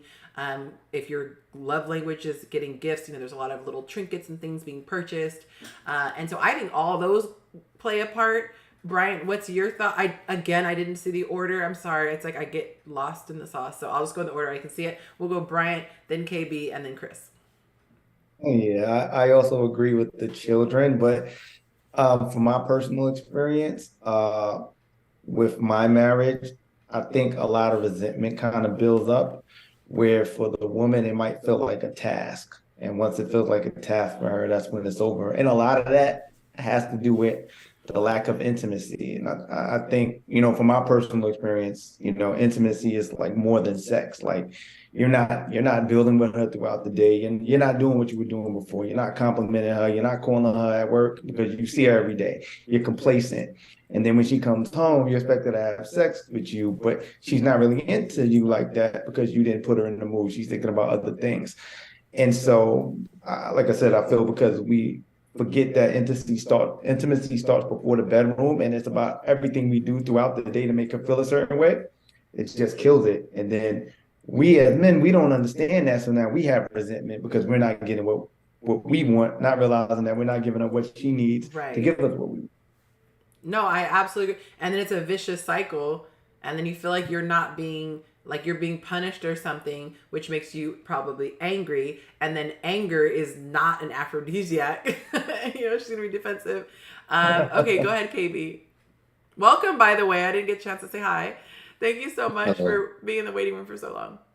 Good evening, gentlemen, and good evening, ladies. I think, and obviously I'm speaking from, I'll say the child perspective, right? Because I'm not married or have kids. But entirely, I think my answer is a plethora of all these things Brian mentioned. I think in the comments, kids, and initially that's where I was going to go from. But I think personally, we don't have a formidable foundation on the things we initiate these relationship marriages with. And I'm still speaking from the child perspective, right? So like Brian said, what is the intimacy level between these parents? Because as a child, you get to see, right? Because now with all these things we talk about, you get to see people talking about, I never saw my parents being intimate. I had to go through the relationship and had to learn that on my own. Public displays of affection, I had to learn that in my own relationship. So I think those things are not formidable. And I think obviously the stresses that comes with having to pay all these bills, the kids adding that element, I think it deteriorates a foundation that has not even been formidable yet. And I think we actually need to center on having these things actually in a language that you and your partner can actually have that feasibility and understanding, right? So how are we intimate? Like Brian said, that is different from romance, Can I understand that this is a tasking week and still I feel like we're still close and bonding, right? So I think it's formidable, having a formidable foundation that we intensify. And I think that would also, because I think it's so broad, it's not necessarily just one thing, right? Because you could have the money part going, but maybe the romance is not great and that would deteriorate and there's a lack of balance in other areas. So I think it's just strengthening those things. I appreciate that. Catherine has me cracking up right now. She said they do the same 3 moves and get bored. They start skipping foreplay. Ooh. Keeping it a buck. Chris, yes. Yes. Well, I'm just answering a question that the response that you gave earlier. Even in a regular relationship, when you're dating a man and then all of a sudden you get into this committed relationship, a lot of things stop. Like a lot of things stop. Like, so now, you're not willing to take me out every weekend. You're not willing to, now all your problems are coming to the surface because all I seen was just your 3 months or your 4 months or 5 months of dating. So now everything is coming into par. So guess what? Now I have to feed into you and your problems. So now I'm getting turned off. Now you're working all this overtime. Now you can't be intimate with me. You can't spend time. I mean, it's a lot of life things that goes on, even with men, especially when they're working a lot, they have children that's not with you, with other women, stressing. There's a lot of things that come with that. So that from my experience, from what I see, is why a man really kind of like turn off a little bit too, because they're going through their own problems. So they need like their 100% into themselves first before they can really deal with you. That's good. I see a hand, Genesis. What do you have to share? Thank you, Chris. So I'll just share some of that. My parents, they always said to me as a child, when it came to intimacy, they said, listen, we'll be here and you'll be gone. So my dad would always say, let me love your mom. And really what he meant by that was that, like, we're gonna, like, when I get older, like, I'm gonna be gone, but your mom, me and her, we're gonna be together no matter what happens to you guys, right?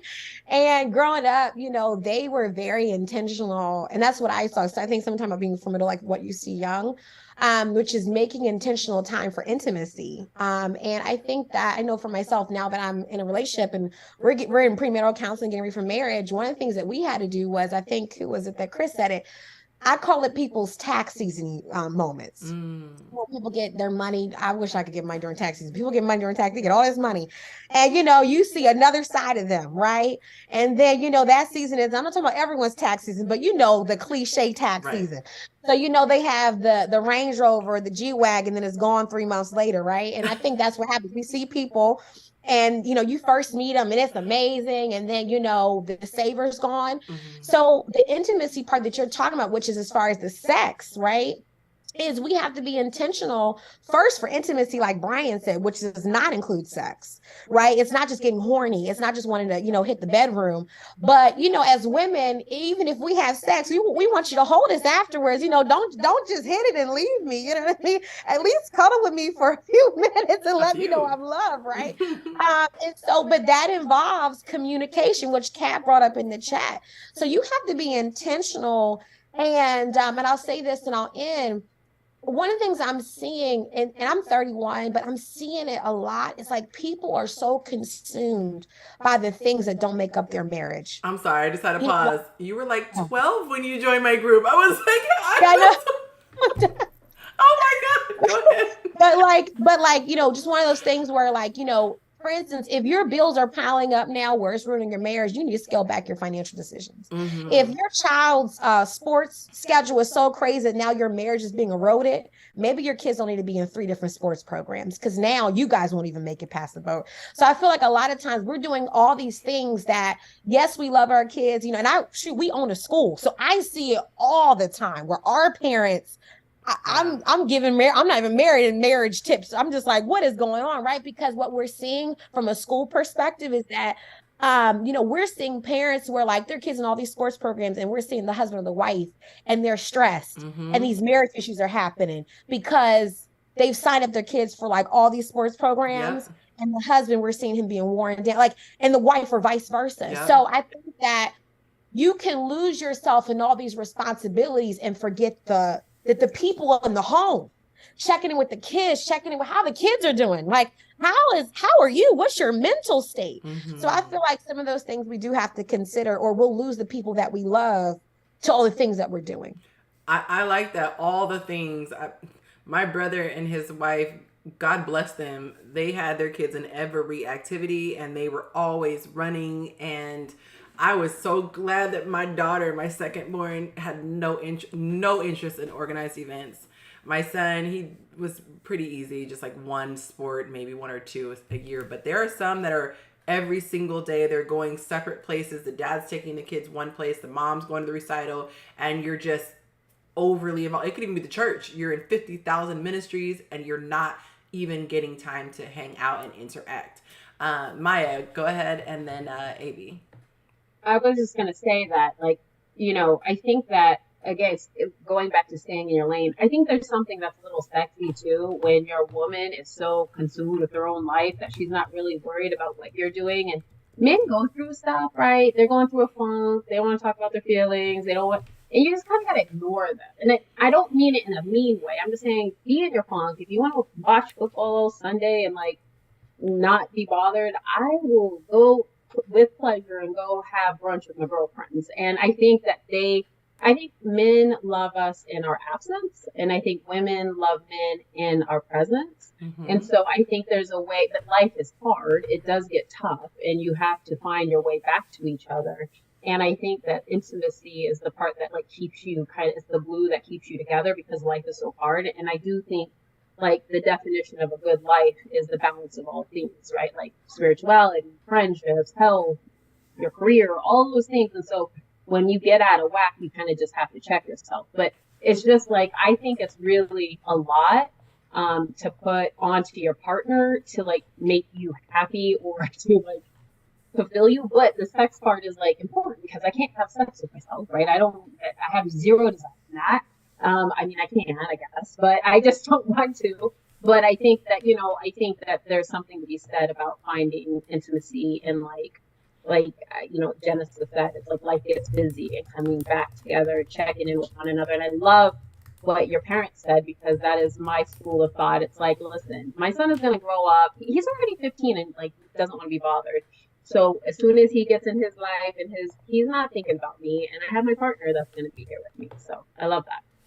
Yeah, absolutely. Go ahead, Avi. Thank you, Maya. It made me think of something, Genesis, when she was talking. You know that show How to Get Rich by Ramit, and he talks about a rich life, and it's not necessarily a rich life as far as having exactly what is put on Instagram of traveling to Dubai and going places and buying bags or all these like extremely expensive things. It really is about what's considered your rich life and based on what you can comfortably live by with your realities. And I feel like just like you were saying, Genesis, with the 1,000,001 sports that kids are enrolled in and everyone is stretched, it's like people have to go back to what is their happy life as far as what's going to make this relationship function, this household function.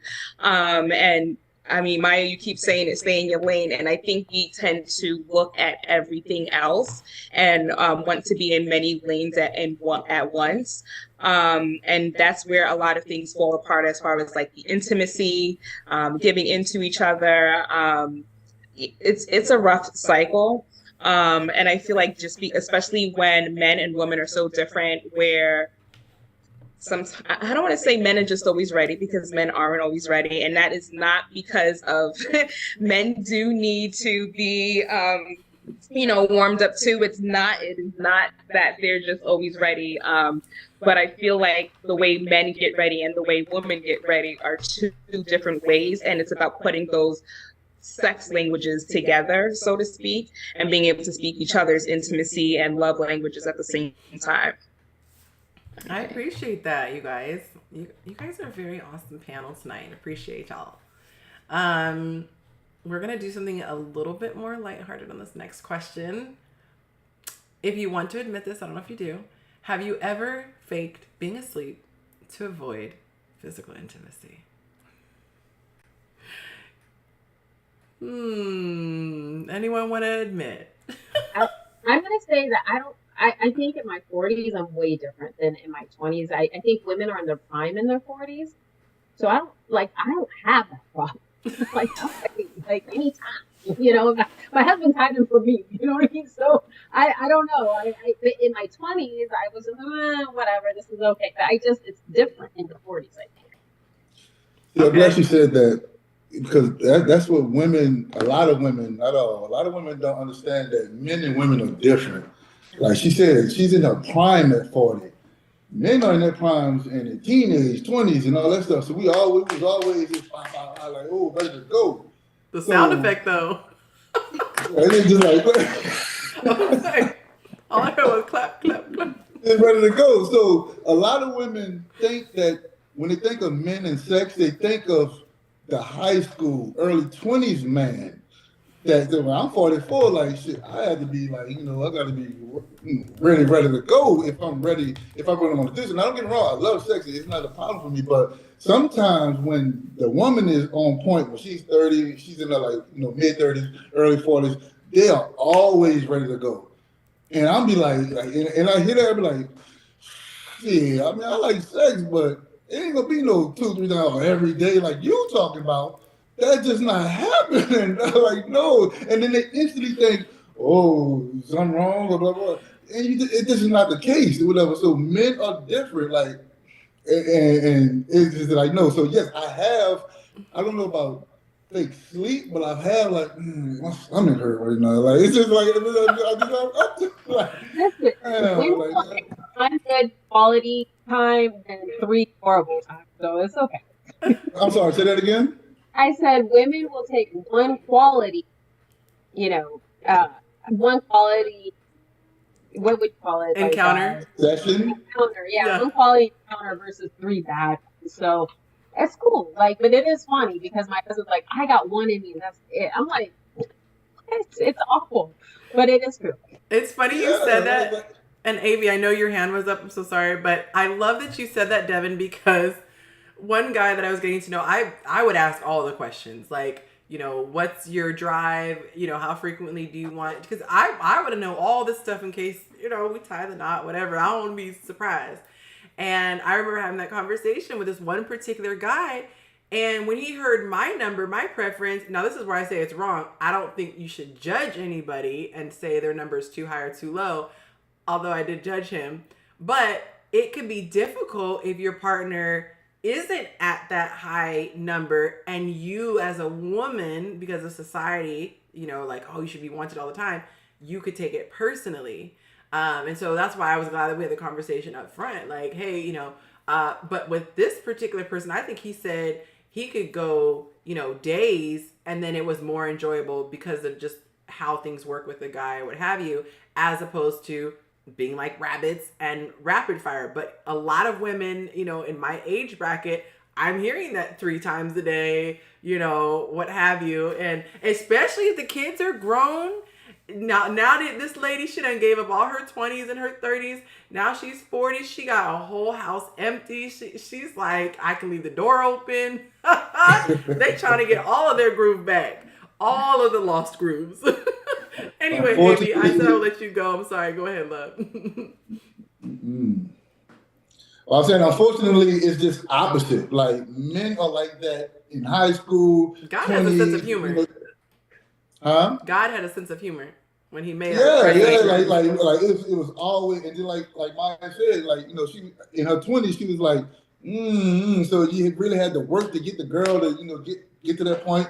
And now it's just opposite, because I hear all the time, like, what you say, I say, like, I like in my mind, like when women are telling me, like, shit, I could go all day, or I need it 3 times a day, or every day, and I'm just like, I ain't staying there. I'm like, shit. I'm just like, I'm a try, but it gonna be them days where I'm just like, nah. It's just like, I'm just not up for it or whatever, you know. So, What were you gonna say? So I don't know if it's, and I don't mean to say this, but I don't know if it's because I'm Nigerian, but I've never been tired. I've never said I'm sleeping, I'm too tired, but I'm also childless. So I feel like that has a huge factor. I have a lot of stamina and not a lot of energy. There's times when I've worked out twice a day to tire myself out. So there was never a time I needed to make an excuse. I was just always ready. So no, did not apply. Yeah, I was gonna say I was married for 12 years and I never was like. Let me ask her, Evie. So, how old are you? If you don't 37. 37. I'm 37. When you were younger, were you the same way? Yes. Were you active? Yes. That very direct. See, you're different. Okay, you're different. But I also think each person is different. Like some people have, there's definitely a scale. There are some people who couldn't care at all. Like they could go for a long time and not even be phased. And again, this is why I think compatibility is so important, because if and this obviously we're talking about the ultimate intimacy, but this all falls along the line of physical touch. You know, like if your partner is not, some people could literally care less if they are touched at all during the day. And then other people like me, I need you to crawl in my skin, like make an insertion and just climb inside of there. Just wear me like skins. So you have to be compatible or have someone who's completely okay with being selfless and being like, I don't get anything from it. I don't need to do this, but I know it tickles you. So I'm going to go ahead and do that. Chris, what are you going to add? And then we're going to go to the next question. Yeah, I think I'm worse in my 40s. I mean, he said, I don't know how Devin did it, but I mean, in my 40s, I think I'm worse now than I was in my 20s. Wait, but worse as in myself. You want it more, or worse as in faking sleep? Worse now when it comes for sex, like. But that's what I'm saying. Like, do you want it more, or do you want to fake that you're asleep to not have it? I want it more. Oh, okay. So you're aligned with all the 40s. Right. I'm 49. I'll be 50. And I don't know. I think it depends on also if you're attracted to the person as well. Because I don't think it would be something you would just do with any person that you're with. I think it has to be with that person that you are really attracted to. So I don't think it's just something women going to keep, oh, I wanted this one. I just know him out of nowhere. All right, I'm just going to have sex with him 3 times. No. If you turn me off, you turn me off. Yeah. You turn me on, you turn me on. And that's how it is. And that's a fact. I've always noticed for me, like, you know, for me, that's not something that it's high in my mind. I'm going about my day that it probably won't cross my mind at all. But if I'm in love, there is a definite correlation between emotions, like you said, and that. As opposed to like that person who's just like a fiend. I gotta go find my fix. It's like, if I'm not in love, I'm like, go read a book. You know. I'm gonna take you real quick, KB, and then we're gonna try to get in these last 3 questions in the next 15 minutes. Honestly, I think they touched upon everything, you know, or rather it's flow, but I just wanted to touch upon, like, EB stole my answer because I'm also Ghanaian, so I was going to say, not necessarily the fatigue thing doesn't kick in, but it's more so like, you know, I don't have to fake it, like sleep, you know. I think the energy is there for it. Like you said, if you're connected to that person, and which I have that experience where I would notice, like, that particular person would be like, it's not even planned, and it's literally happened like 6 times in like 7 hours. It's like, whoa, okay. I need to check myself. That was a whirlwind today. And like Devin said, I'm a guy, so you know that recovery process is a little bit different. Whereas she was an older woman as well for me, and let's say if I was 29 at the time, she was probably like 34. So it's kind of like I also noticed that, okay, boy, you better be careful what you're trying to ask for. So, you know, listen to all of this. Like I told you, this is school for me, you know, so now I'm still prepping. This is still prep school. So, you know, I'm glad for the natural energy, but I need to catch up. Yeah, B, so you're like, you say you're 32, right? 33 now, yeah. Oh, that's right. You just had your birthday. Happy birthday. Yeah, 33. Yeah, happy birthday. Thank you. But when you're 43, I want you to remember this conversation. Remember this conversation. When you're 43, now EB, she's a woman. She said she was like that at a young age. She's like that now.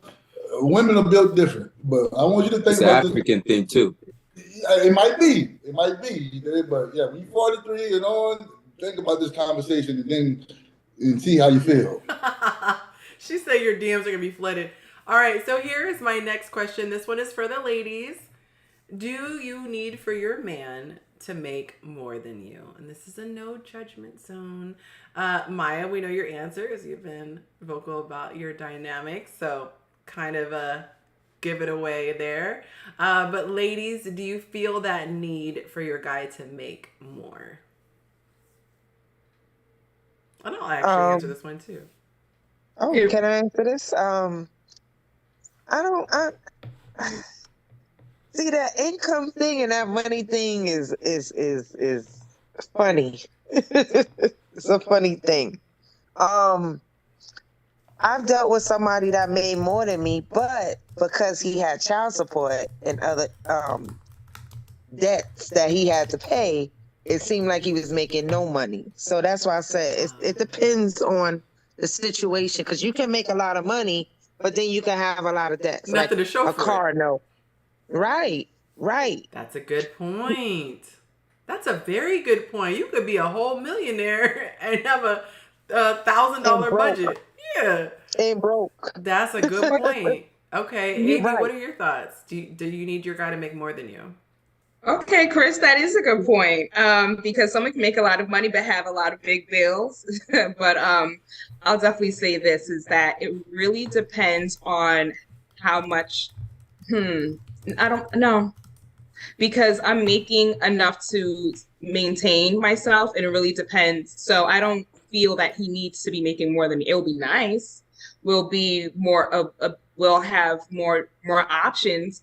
But if I'm afloat and I have enough after all my bills are paid and I'm doing fine, he doesn't necessarily need to make that much more than me, because collectively together, there's going to be some kind of offset. So I don't think so. And it really depends on, like Ramit says, it really depends on what your rich life is and what makes you happy with living, and how the person budgets also. So I feel like it's really important when it comes to budgeting and how the person spends. So I would say that, but ideally I would like that. Yeah. But I don't think it's very important, because I could be making more now, but he could be making more in 5 to 6, 7 years. It also depends if he's ambitious and looking forward to making more. Maybe he's in a transition stage. Maybe he needed to take 5 steps back to take 10 forward. So it can be a collect, it could be there's several factors to that.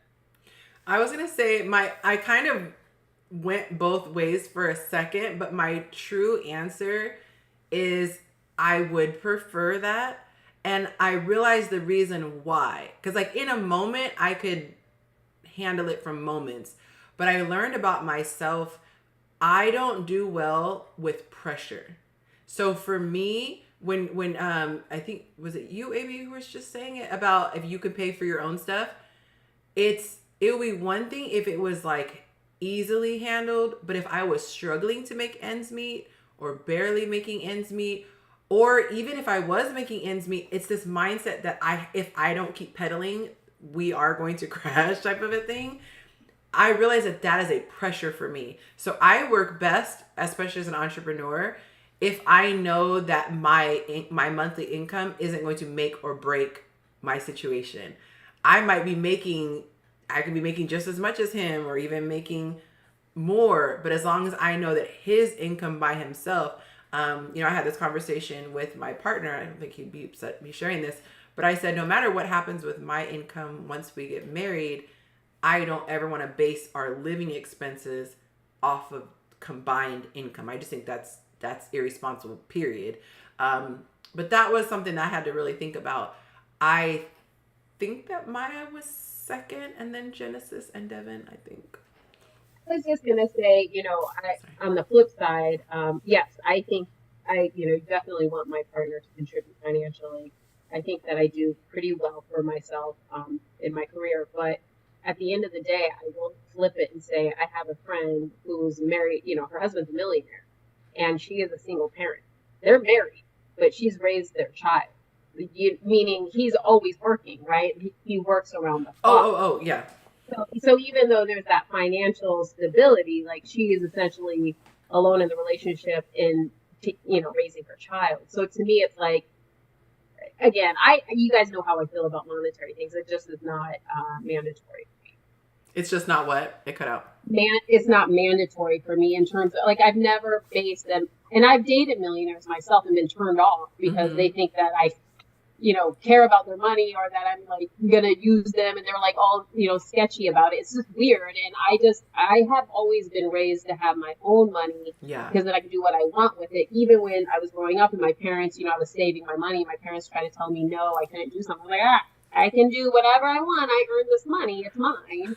And and so I feel I take great pride in that, and I think there's a lot of, I feel liberated, and I feel like I feel safe and secure for me. Yeah. But I'm opposite of you, Yonci. I work best under pressure. So like folks who tell me like, oh, you can't do something, I'm like, oh, I'm going to show you I'm going to do it, right? Like that's just, I'm opposite. So I can respect why you move the way you do too.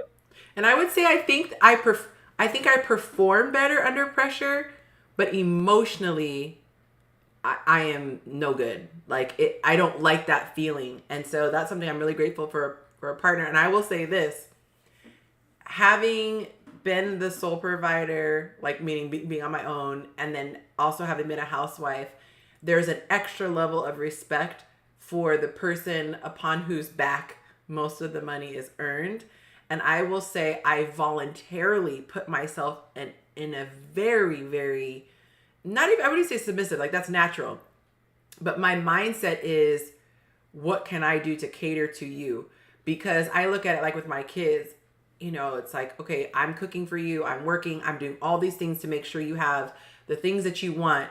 And all I'm asking you to do is wash the dishes, or all I'm asking, from that mentality, it's like, man, if I had someone just paying everything, I'd be. And so I try to keep that same energy. If there is a guy who is willing to take care of the major parts of the finances, my attitude is, yes, let me scurry around and find all those other little things that I can do. And it works nicely if that person doesn't have that condescending, demeaning, I'm better than you attitude, that works together. So the reason why I brought that up is to say, if somehow I was in a position where, there was somebody, because I would hope I wouldn't leave if that person wasn't making as much, but again, I wouldn't want to struggle.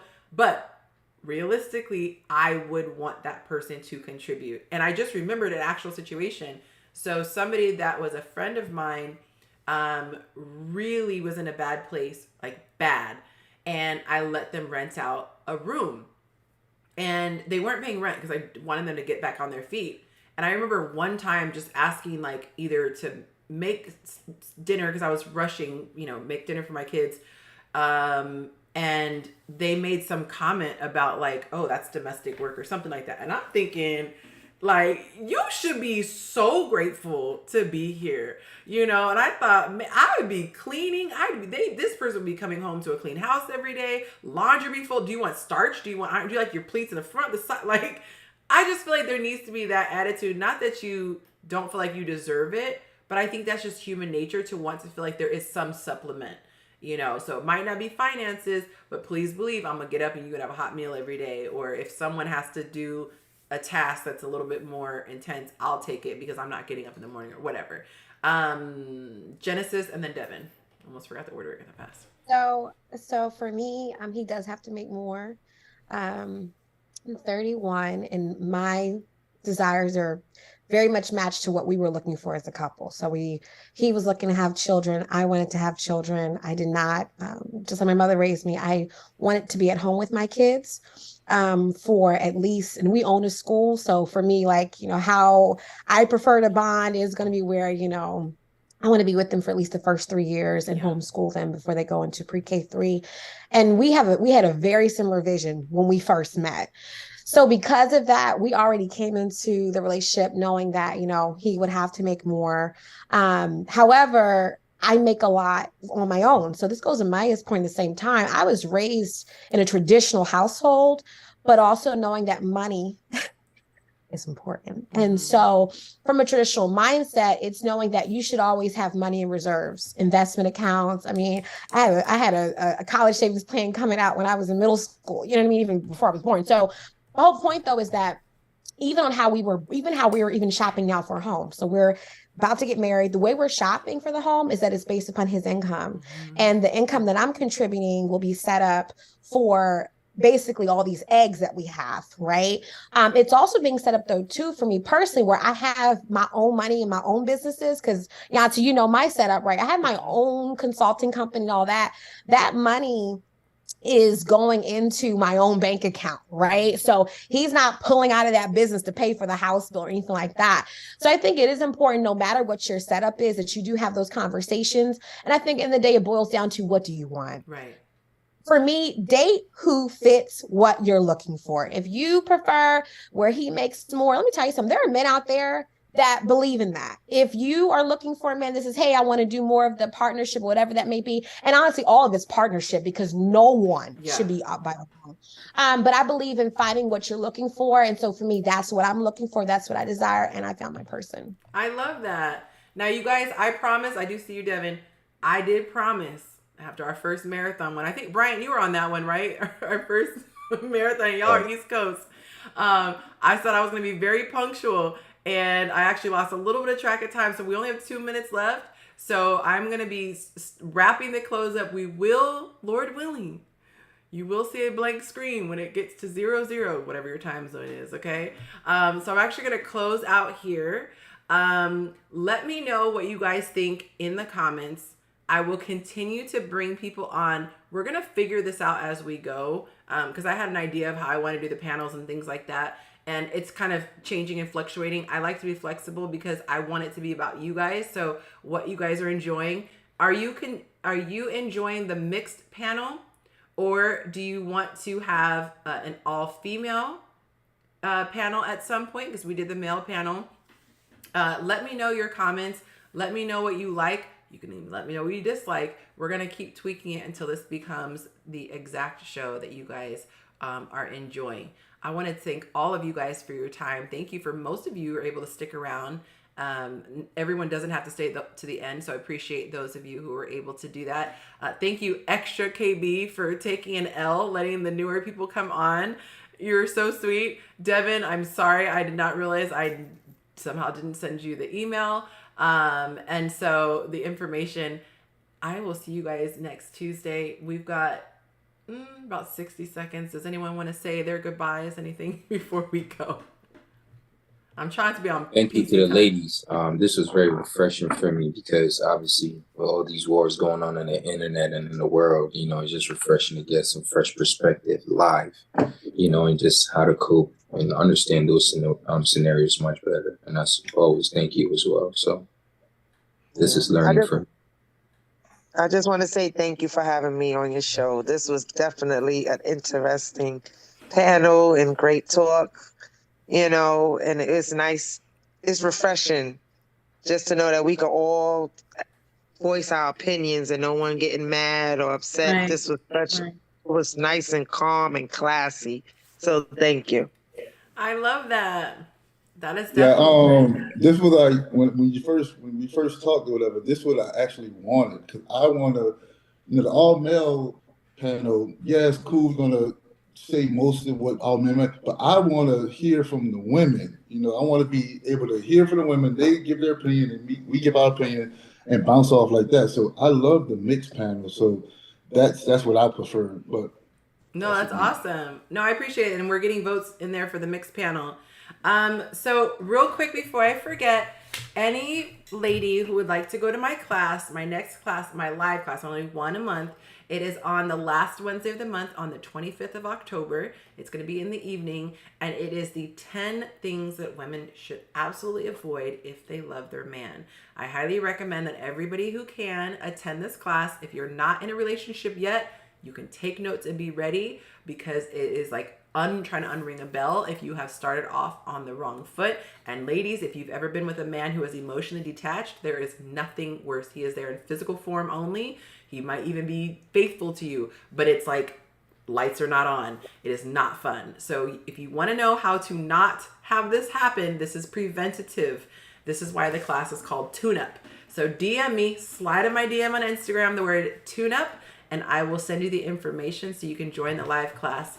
Thank you so much, everybody. Have a beautiful, beautiful night. Good night, everyone.